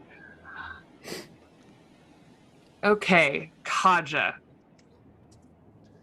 You see Devlin shift, and as they do, you hear the sound of flesh stretching and cracking. The smell of sulfur permeates the room even more. It wasn't just coming from the dogs, after all. And before you, this hunched figure, teethy, yellowed mouth, looks to Gabbro with intent that you get the first move. In that case, what will happen is that Kaja is going to summon a Guardian of Faith. I'm going to see where she wants to put it. The doors, etc. Yada yada yada. So she's gonna summon it here. Right, I'm gonna make her disappear for just a moment, so that you can see their true form. Ha ha! Ha ha! I mean, I don't see it yet, but About to be I there. believe. There we go. Ha ha! Aha! Yeah. So that's gonna be her action. You were summoning a spiritual weapon, or action? A Sorry. Guardian of Faith, a special Oh, large right. guardian hovers over the duration of an occupied space of choice you see within range. Guardian occupies that space and is indistinct except for a gleaming sword and shield. So really what you see is more of a that whitish purplish Kaja magic in the form of a shield and a sword with the symbol of of scales, of someone holding scales. Wonderful. Yeah, so that's gonna- all that they can do at this moment. There you go. Yeah. And then for bonus actions, let's see what we have available.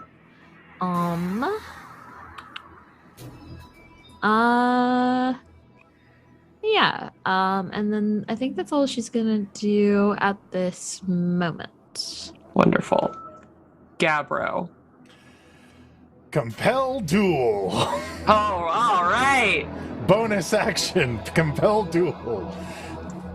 You will pay for every deceit you have put upon my friends. It's a save, correct? It is a save. It is a... Let me put it in here. Wisdom. Wisdom 13 save. How wise only- are you? They only rolled an 11. They need to fight me. Good. I'm proud of you, honestly. This feels correct. I'm gonna give you a dot the color of the earth to remind me that I can only fight you. Or else you have to take disadvantage. Yes. Yes. Oh no, not fighting the person that we were gonna fight. That's horrible. And then for my action, Correct. I raise my shield, and earth comes and clumps up around it and crystallizes. And I shine a beam of bright light directly into their face with my radiant flash. Nice. Be blinded by the light of the earth. Constitution saving throw of 13. That's a 21. Okay, well, never mind. You still see them kind of wince away from the bright light, though. But not Yeah. like Bevan that being shit? blinded. That's all I got. Important question for both of you. Does casting your spell, do you have verbal components? Let me Yes, try. this one is verbal components. Verbal components, and she's probably gonna say in celestial, something. How loud do you say these things? I mean, Conscious is fucking pissed, so she's gonna be also pretty loud. Okay. Gabra doesn't know how to be quiet. No.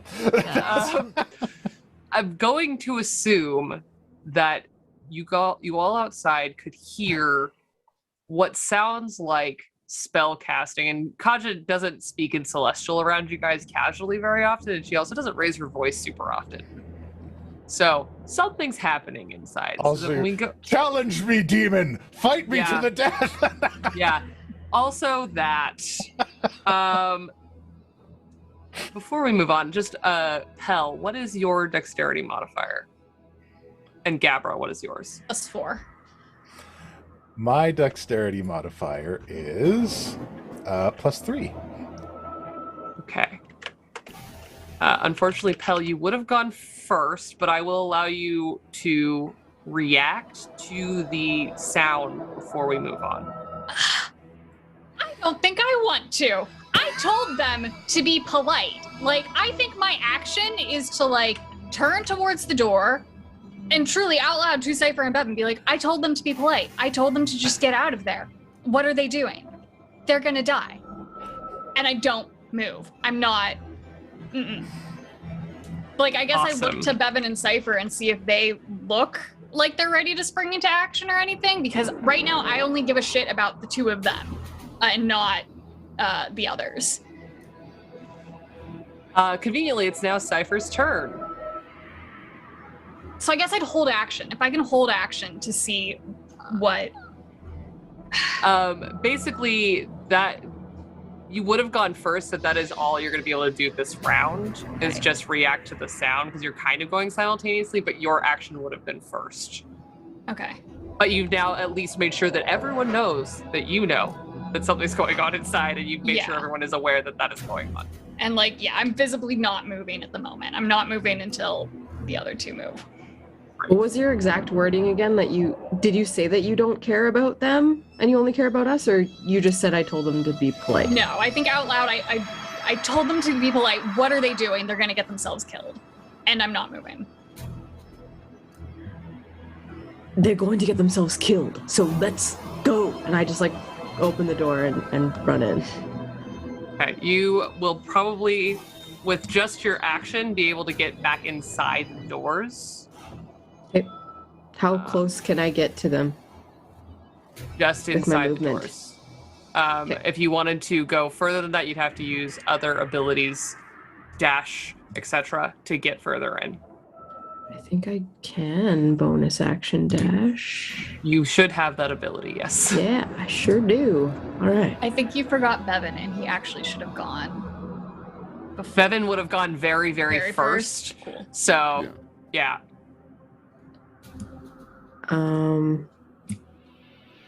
Actually, I'm gonna bonus action hide if I can. Is this one of the chairs? This whole pile Yeah. over here is furniture. You can hide in there easily. Okay, I'm gonna do it. Right, Ends my roll turn. me Go ahead and roll me a stealth check. We're stealthy. Come on. 18. All right. Then it is now. You hear behind the wall where the hounds have been stalking a growling and rattling sound as the hounds are going to try and knock down the door. Let them come.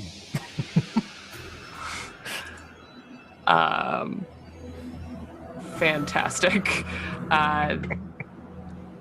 Gabbro, please never change. They're just going to... Oh, you know what? No, they don't need to.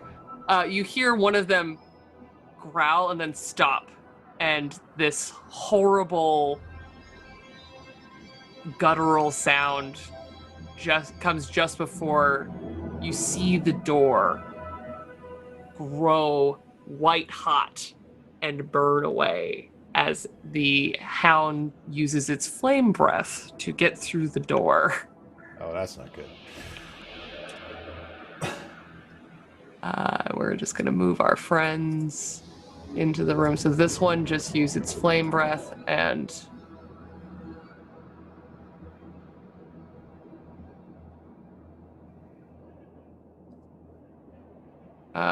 and this one is going to make it just outside the door and turn to Kaja and do the same thing. Yes, my dear. Before it does that, the Guardian of Faith will be triggered since they've moved 10 feet within that Guardian. So that dog needs to make a save of Dex 18. That's a 9. Cool. They take, and I'm imagining this to be like, not necessarily like a slash, but kind of like how like turrets work of sorts, where the sword will be pointing, and that releases a beam of radiant damage at the creature, doing 20 radiant damage. You hear it whimper as it takes the damage and kind of reels back against the wall, and then the growling continues, and the familiar guttural noise comes as its jaw opens further than it should, and a beam of white hot fire comes out, and I need both Kaja and Gabbro to roll dex saves for me. All right. Add +2 to both of ours. Oh, nice. I needed that. I got a 16. I got a 24. You both succeed, so you both take only 9 points of fire damage.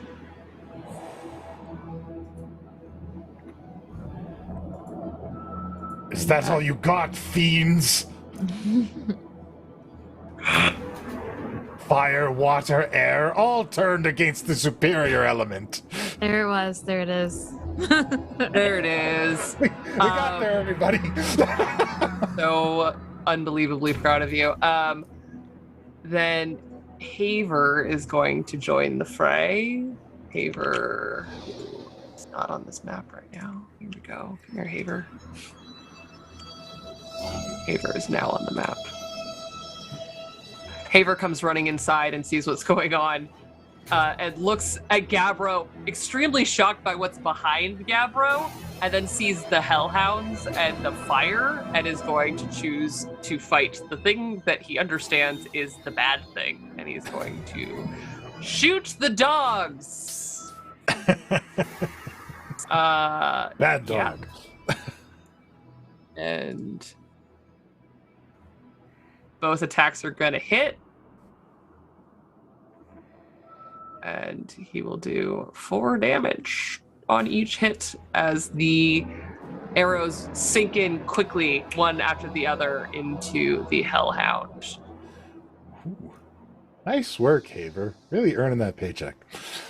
Yes, all of the money that he's definitely being paid.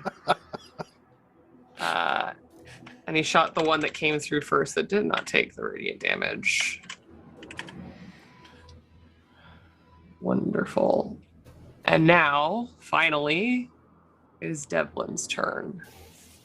Having transformed and grown and seeing that things are not going the way that they originally had hoped, they smile and look at everyone who's come into the room except for Cypher. And they are going to reach out and touch Gabbro. Gabbro, I need you to roll me a wisdom saving throw. Very well.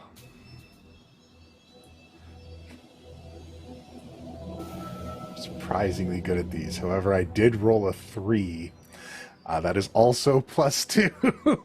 So that is an 11. Gabbro. Oh, Gabbro. As they reach out to touch you, and you realize that the long fingers on their otherwise fair form were too long. All the conversations you've had with them over the last day, you're going, I see why now. Because as they reach out, you see their long fingers have these long talons, not even nails really, but actually claws that extend.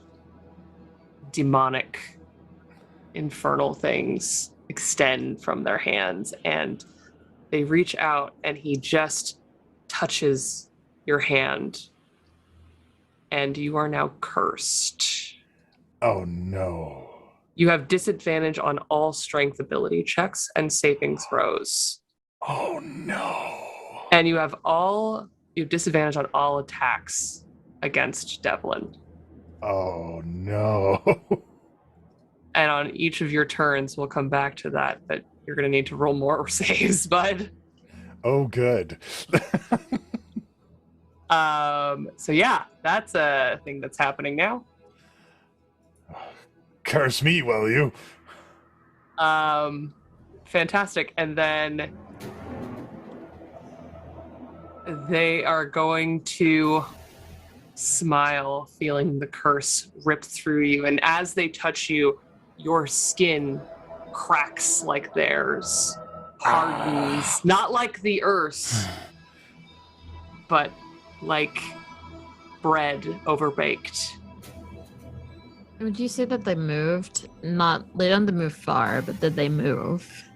They didn't move really. They just kind of stayed in the place and reached out and touched Gabbro's arm. You fiend.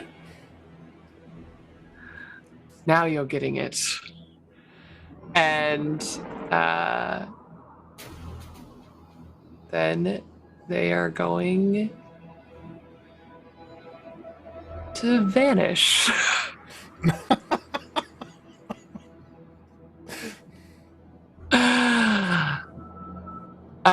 Great. Who's next? Coward. You see the shape of them just fade. Coward. And now it is Bevan's turn. Okay. God. Arm hurts real Bevan bad. just turns to Pell.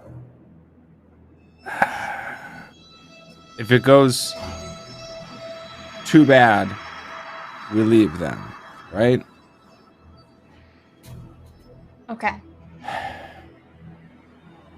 He runs in, bow drawn.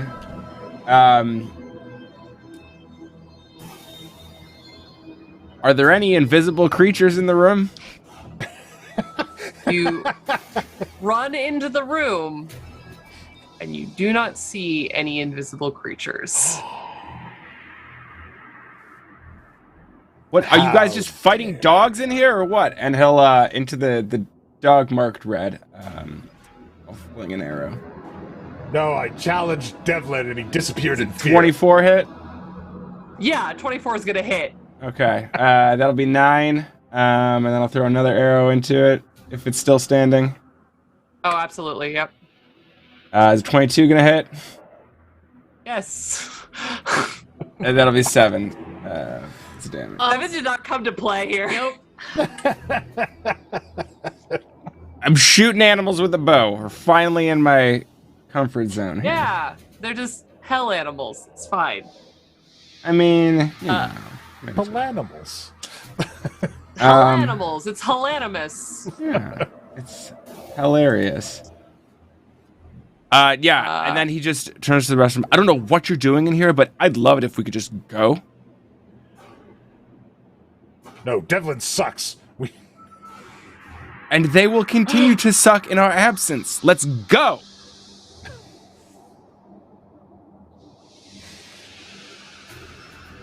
I mean, we can try and go, but I feel like these hellhounds are going to be following us, so let's just kill them and then we leave. Wonderful sound logic there. Kaja, it is now your turn. Cool. Kaja's gonna do what she said that she was going to do. And go. She doesn't want to move too far out of the range of her thing. So let's say that she goes here. Okay. And then she is going to cast or try to cast Inflict Wounds. Let's see how much, if it hits. What's that? Plus 10? 28. This is 28 hit. Yeah. I figured. And then let's do damage. Oh man, I gotta use the D&D Beyond Dice. Rough, bud. I do awfully on it. Let's see, what level do I want to cast this at? Yep, that works. Okay. The damage. This one won't stop. Okay. 28. So she comes in with 28. Ooh, buddy. Inflict wounds damage, just coming at the creature, and whatever part she can lay hands on the quickest, that's what she's grabbing. She's not happy.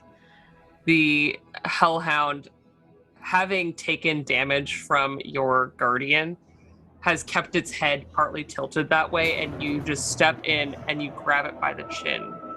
What does your inflict wounds look like as you destroy the last of the life energy in this hellhound? It looks very different than her radiant damage. Almost kind of sinister looking, with like purples and blacks and greens and reds. It just looks nothing like the other types of magic that she uses. And you kind of, and it spreads as like almost veins, like through the veins, and it just becomes more of a veiny feel as it goes over to the hellhound's person.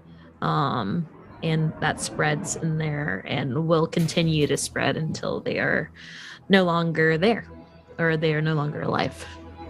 The fire extinguishes slowly, and the last bit of glow behind its eyes, it looks at you in a moment of fear, and then the flames burst out for just a moment, and the whole hellhound goes dark and falls to the ground, turning to ash. One down. Let's get the second one so we can be on our way. Hell, it is your turn. Yeah, I'll come up to the door. As much not in this room as I can possibly be, while still being in this room. I'll take an aim at that last hellhound sitting there. Right, you guys you're in the door. Yeah.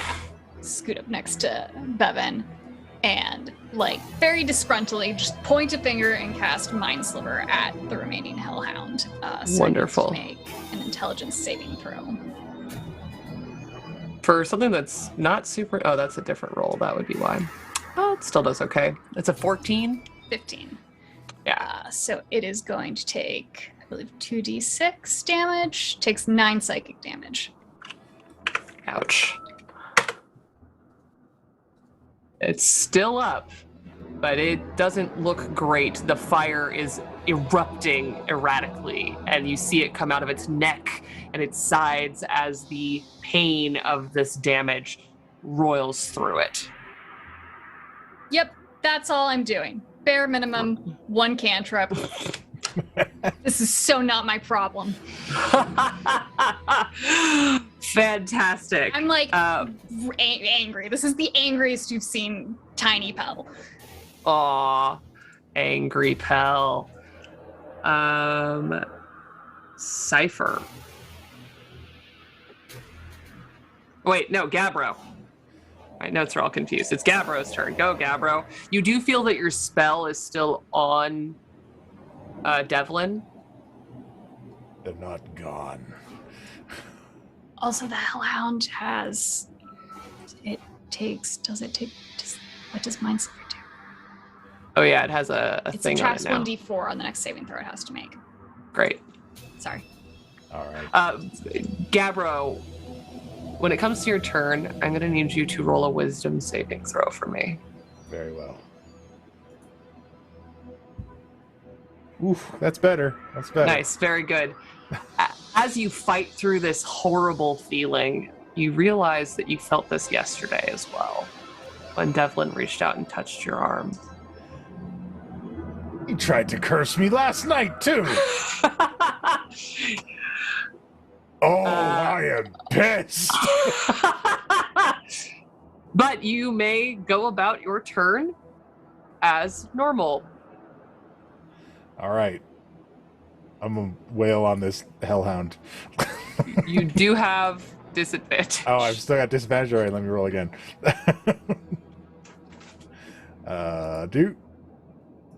Do.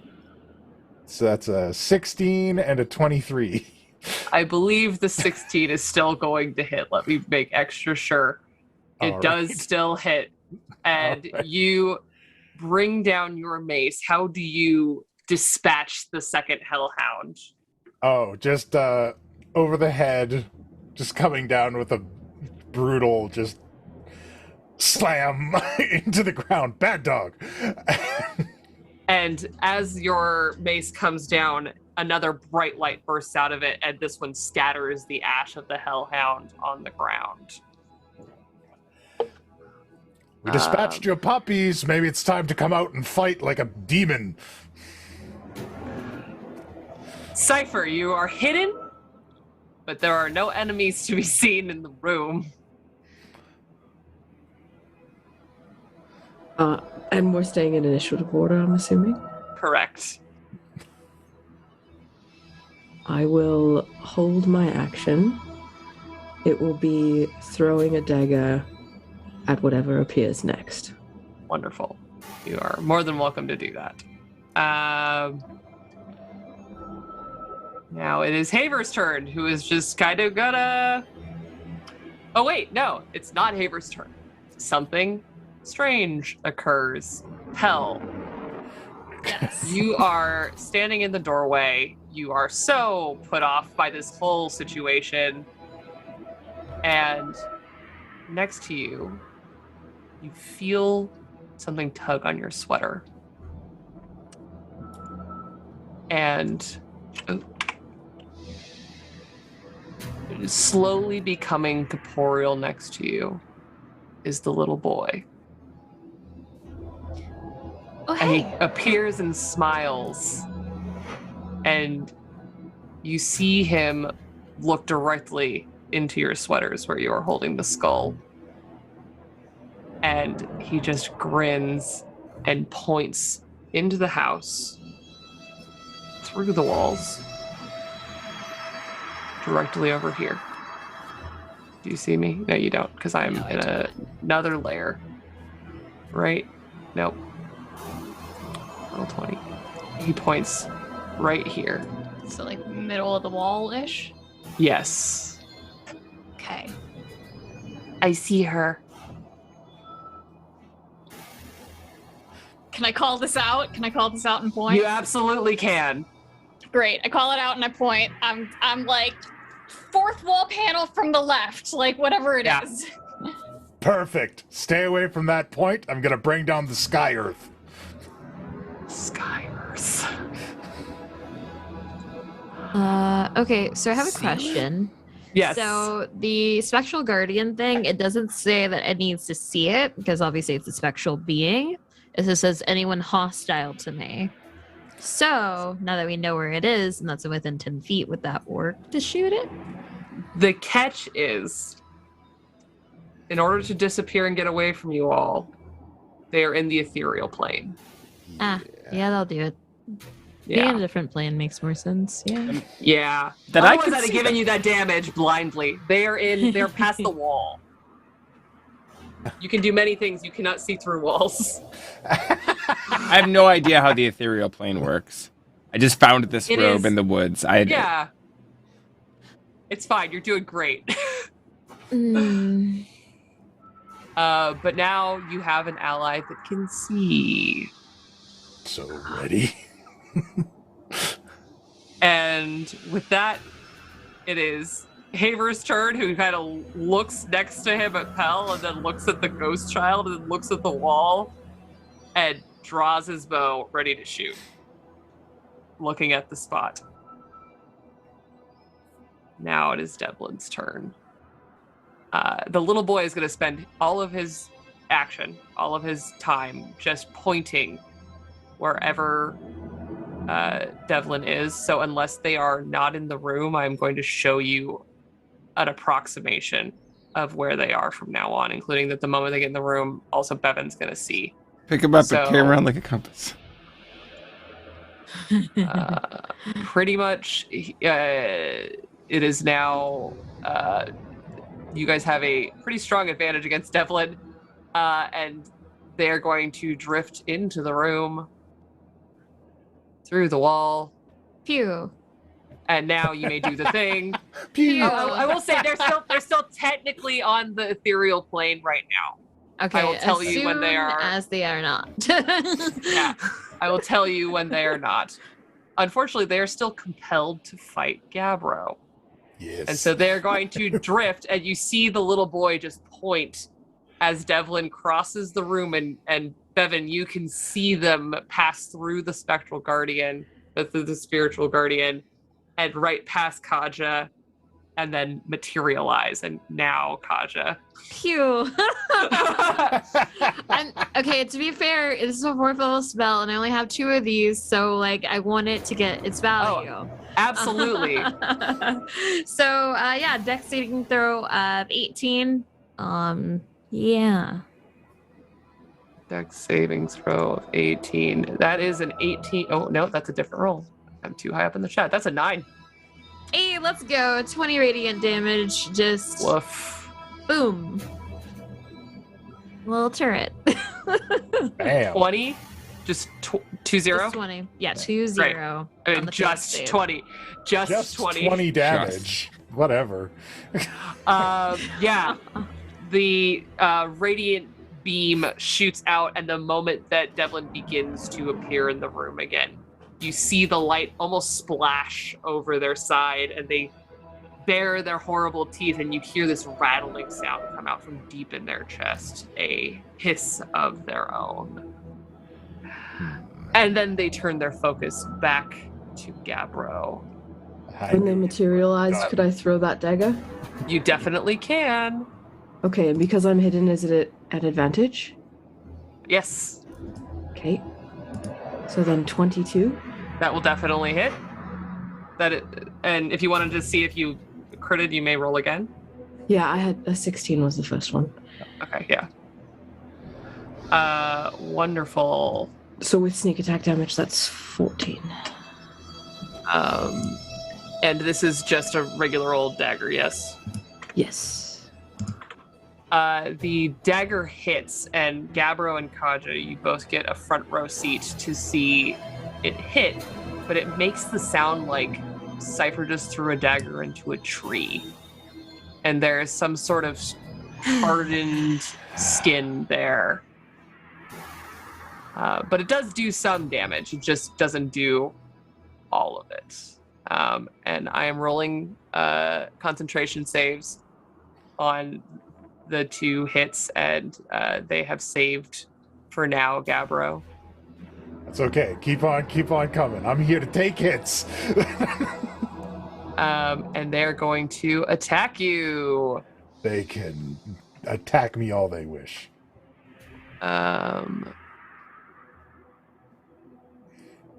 With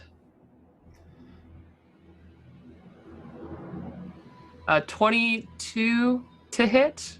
A 22 does hit me. That's fascinating. And that is 14 points of slashing damage as their horrible claws just cut across your arm. Ah! Yep. Is that the best you've got, fiend? They must have very weak beings where you come from. You think this is weakness? Well, you did run and hide the first chance you got. Get out of my house! Get off of my earth! Gabbro, is compelled duel a concentration spell? It is a concentration spell.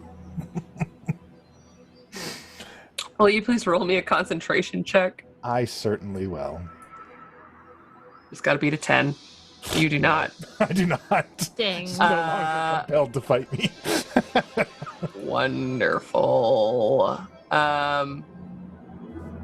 And that is it for now, as Gabbro has enthralled them into paying attention just for a moment. And you see them kind of beginning to posture and make a move that will come soon. Ooh. Bevan, it is now your turn. You can clearly see in both forms where Devlin is.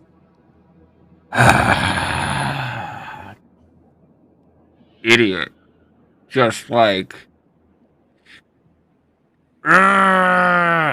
Shouldn't be doing it. We should just be leaving right now. Alright. Bevan will cross and arrows. Yeah. I don't want to... No, actually, he's going to cross here, jump up onto the table. Great. Bevan, Shoot back. arrows. Further back, Bevan. Do you... Bevan, further back.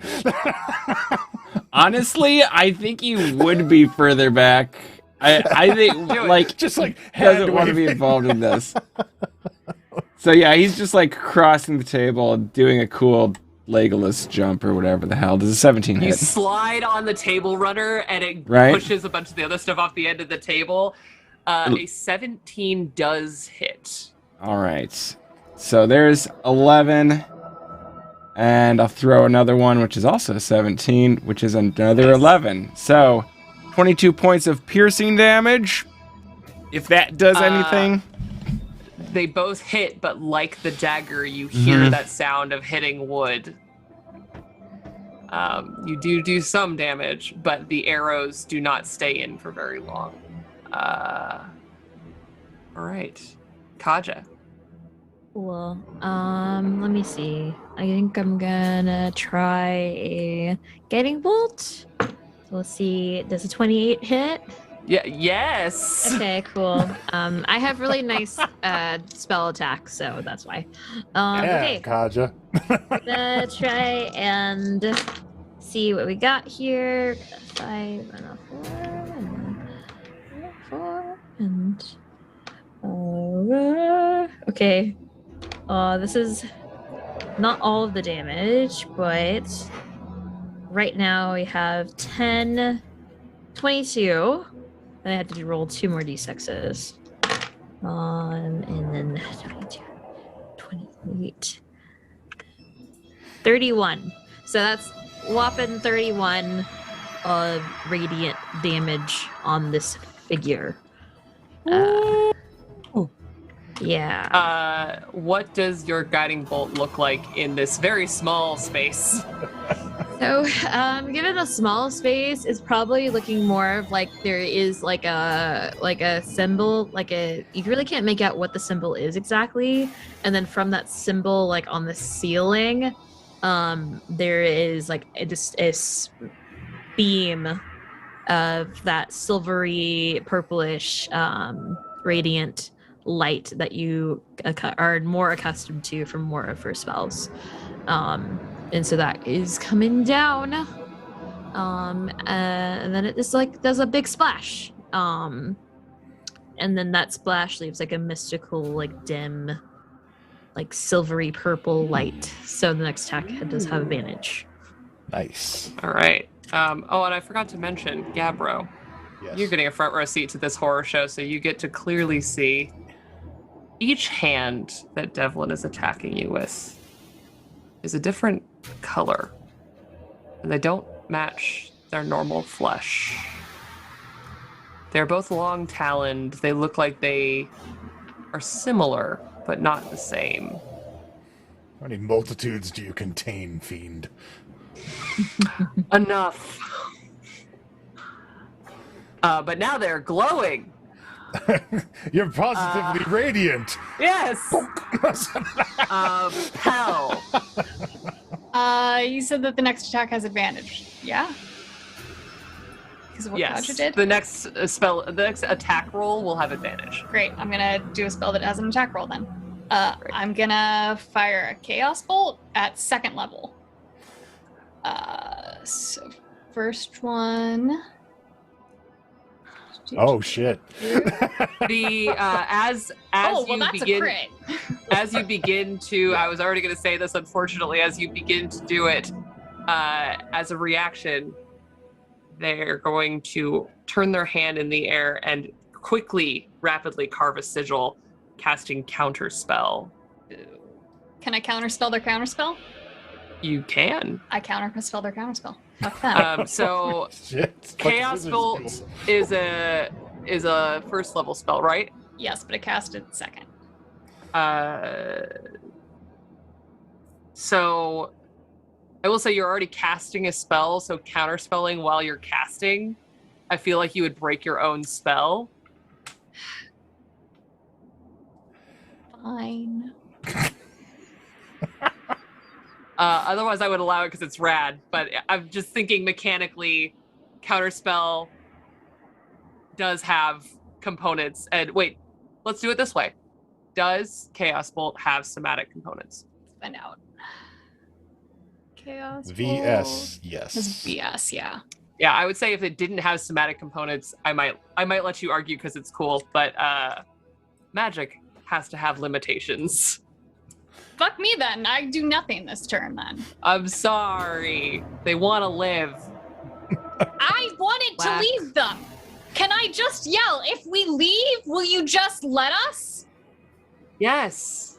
Oh my god, guys. And I fucking leave this fight. I do not want to do this. I'm gone. I'm so Okay, pissed good. off at Gabbro. And like, we do not need to be doing this. And I turn and leave. And I'm not doing this. Like, All right. they're gonna let us leave. Gabbro, Pell turns and leaves. What do you do? He hurt my friend.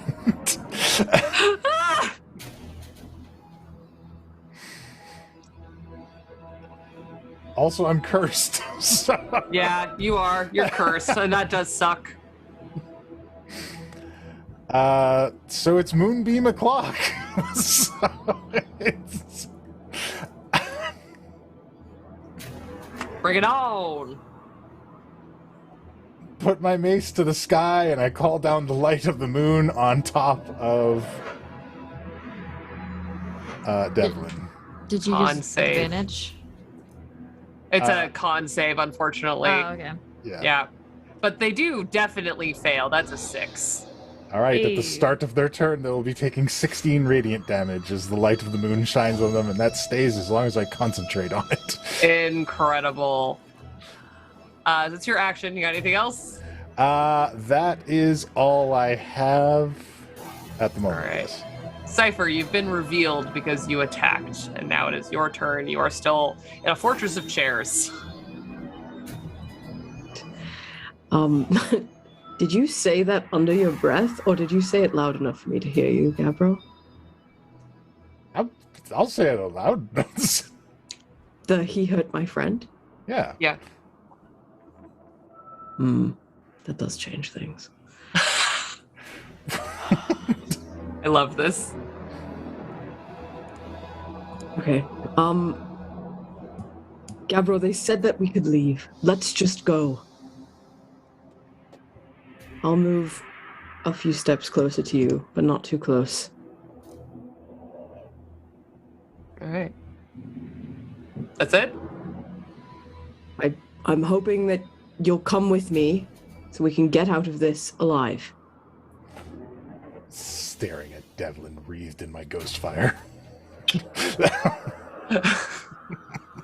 Devlin's still radiantly glowing from Kaj's hit. You're covered in all kinds of horrible like cracks and ghost fire. There's a lot going on with you. Yeah, the moonlight puts like ghost fire on him. So Yeah. like... and they did. Wait, you did how much damage, Kaja? You did 30 something. Yeah. 31. 31 or 32, I can't remember. I only have they lose concentration on the spell because they only rolled a 15. So as you stare at Devlin, Gabbro, you can feel the curse fade. Uh-oh. I will roll a persuasion check if I have to. Gabbro, let's go. You will get your answer when it's Gabbro's turn. Unless Gabbro wants to say something in response, but... I'll decide on my turn. There you go. Because Pell has walked away, the little boy turns and follows Pell. What was that? What was what? The big, tall horn. The person you were scared of, and someone we should have just let live their life. Oh. I mean, okay. Hey, do you remember where you used to live, or do you have a place that you used to like to play? Somewhere with a nice view? I remember stuff now. And we'll come back to that next round. Or once the combat ends, whichever one happens first. Oh boy. That's loaded. Haver, seeing Pell leave, seeing Cypher pleading, is going to stand in the doorway and just ready a shot. Are we going? Are we... and he's just gonna hold an attack should anything sus occur. And now it is Devlin's turn.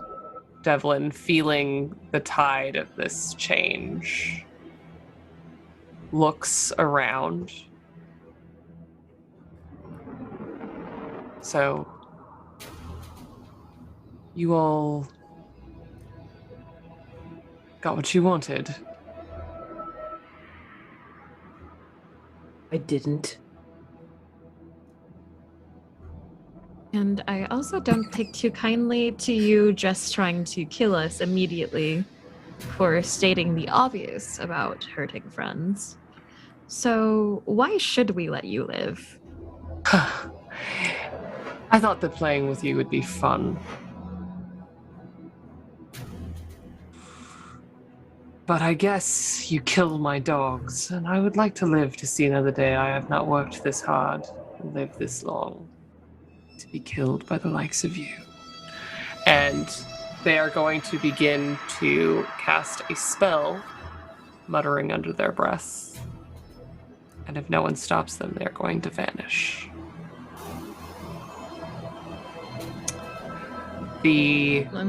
Sorry, I'm gonna have to flip a coin on this one. I'm sorry, y'all, but this is like just the one thing Kaj is like, I don't fuck with this. All right. Yep. Sorry. Okay, in that case, then Kaj is gonna try and let's see here. She's actually gonna try and use, let's see here. Things to do. Yeah, she's gonna cast Word of Radiance. So if that happens in time, we'll see. Word of Radiance just is an action, and it's a con save. To harm Sorry, I'm not super familiar with Word of Radiance. It does like radiant damage. So it's an attack, but is it a reaction that would stop a spell?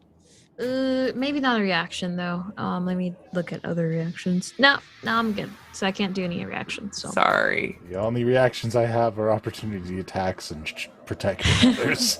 And the one person who could stop it is outside then. Yep. Before your eyes, you see with a overly sized grin, Devlin in the process of shifting back to their more familiar form vanishes as Remember the what happened here. light crackles around them, and for a moment you see fire around them, the glow of flame before they're gone. The room falls silent.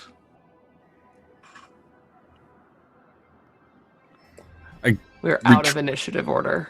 Yeah, I'm gonna retrieve my good arrows Yeah. and quickly go join Pella outside. Grumbling, muttering under his breath the whole time.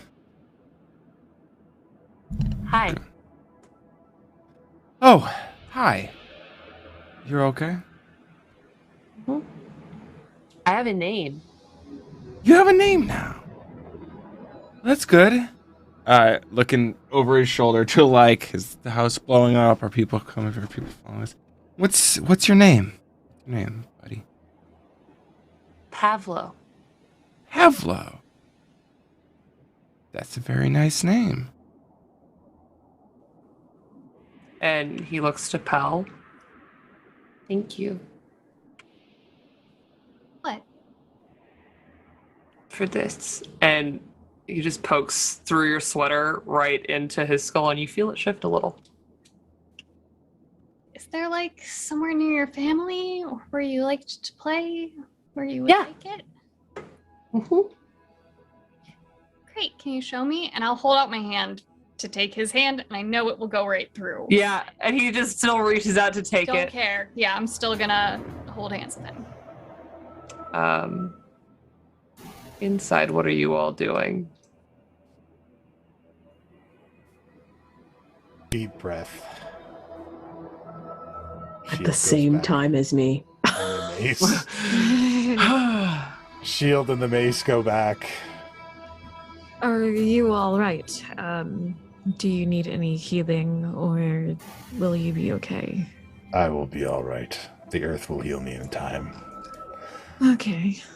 I think so for myself as well. Anyone else? She looks pissed, but she's gonna offer anyways. Haver is already turning to walk with whatever's going on outside.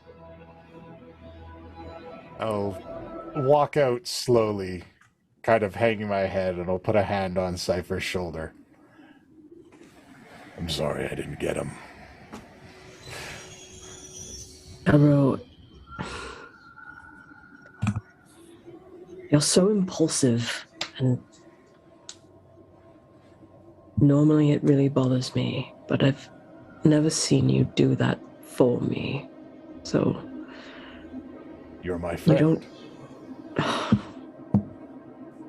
I don't know what that word means, It but I means appreciate that you think that. that I do not tolerate people who bring you harm. But why? I'm so against the laws of nature. But you are my friend. What makes me different than any of these creatures that we've come across to you? I enforce the laws. I could let you slide. Not just As walk you have out this the door. conversation, you walk out to see Pell holding hands with Pavlo, the little ghost boy. Bevan is just following close behind, bow at the ready, paranoid as fuck.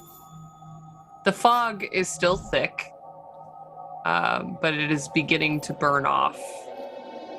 You gather that once the sun is high enough, even the thick clouds above the hollow cannot hold this gloom. Pavlo guides you all back very close to where you first met him, that house that he was hiding in. Here. You want to go inside or outside? Outside. Where's your favorite spot? Well, it was over there. And he points, and there's just like a crater. But over here's nice. And he walks through the fence that is barely there anyways. And steps over, and you see in the damp, mossy ground 2 headstones. I'm going to pull up a dagger and start digging a little hole next to it. And I'm going to pass. I think I have 2 daggers. Or I thought Bevan has his own dagger. You should put his name with the others in the stone.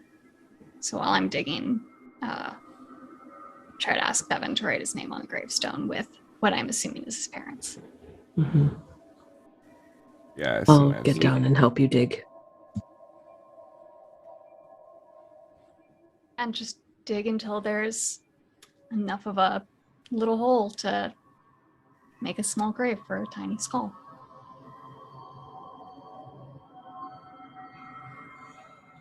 Elle, Yeah, Pavlo? thank you. I was scared.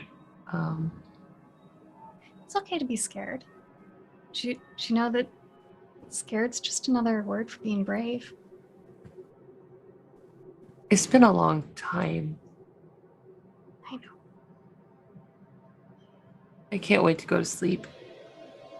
You're gonna have such amazing dreams. Good. Will you be there in my dreams? Maybe. I don't know. I don't really have dreams much, but I'd like to You think should maybe. try it. Dreams are fun. Okay, I will. Okay. Thank you. You're welcome. You lay the skull in the earth and bury it. And Pablo just sits and smiles and watches you do it. Slaps the gathering puddle near him to no effect. And just smiles and slowly vanishes. And that's where we're going to end our story tonight. Thank you all for joining us here on Of Those Lost with Mercs of Mischief. I've been Kai, your Dungeon Bartholomew Master. Saber, you want to take it away? Don't know how to do an outro on that one. Saber played Cypher. That was a beautiful scene. Thank you. Yeah. Jade. Well, I'm Jade. I played Dekaja, who's now very, very pissed off about this. So we'll see how that goes next weekend. We'll see. But yeah, you can find me most places at Jade Valkyrie, except for Twitch, which is Jade Valkyrie with the 3 at the end instead of an E. Nice. Yeah. Puck. I am Gabriel Scoria, and I would gladly fight any beast to the death that chooses to harm one of my friends. Clearly. Wonderful Jonathan. I'm Jonathan. I played Bevan. I'm also the producer here. And next time Gabro picks a fight with something unnecessary, I'm gonna let him die. Rough. That's rough. Cool. Arcady. Hi, I'm Arcady. I play Pell. That was rough at the end. Yeah. Pick up with that next week. Thank you all, and congratulations, party, on another level. Welcome. Yeah, we're burning through it. You guys earned it in spades. Oh my goodness. We'll talk about that throughout the week, and until then, everyone take care of each other, and I will see you next week. Thanks so much. It's D&D. It's D&D. It's D&D. It's D&D. We all agreed to play some D&D. That means role playing, fighting and slaying, solving puzzles. Maybe it's just me. But you guys won't. No, we won't. You guys just don't. No, we don't. Follow a single plotline through and through. I'm not complaining, but instead of gaming, you find the weirdest other things to do. There was adventure, but you guys wouldn't venture. Instead you said the mountains looked real nice. Middle of winter, you went to the hinter, lands of permafrost and frozen ice. You hid from every danger, you wizard, rogue, and ranger, and found the perfect valley for your quest. In the lands of no man, you guys built a snowman and said that this is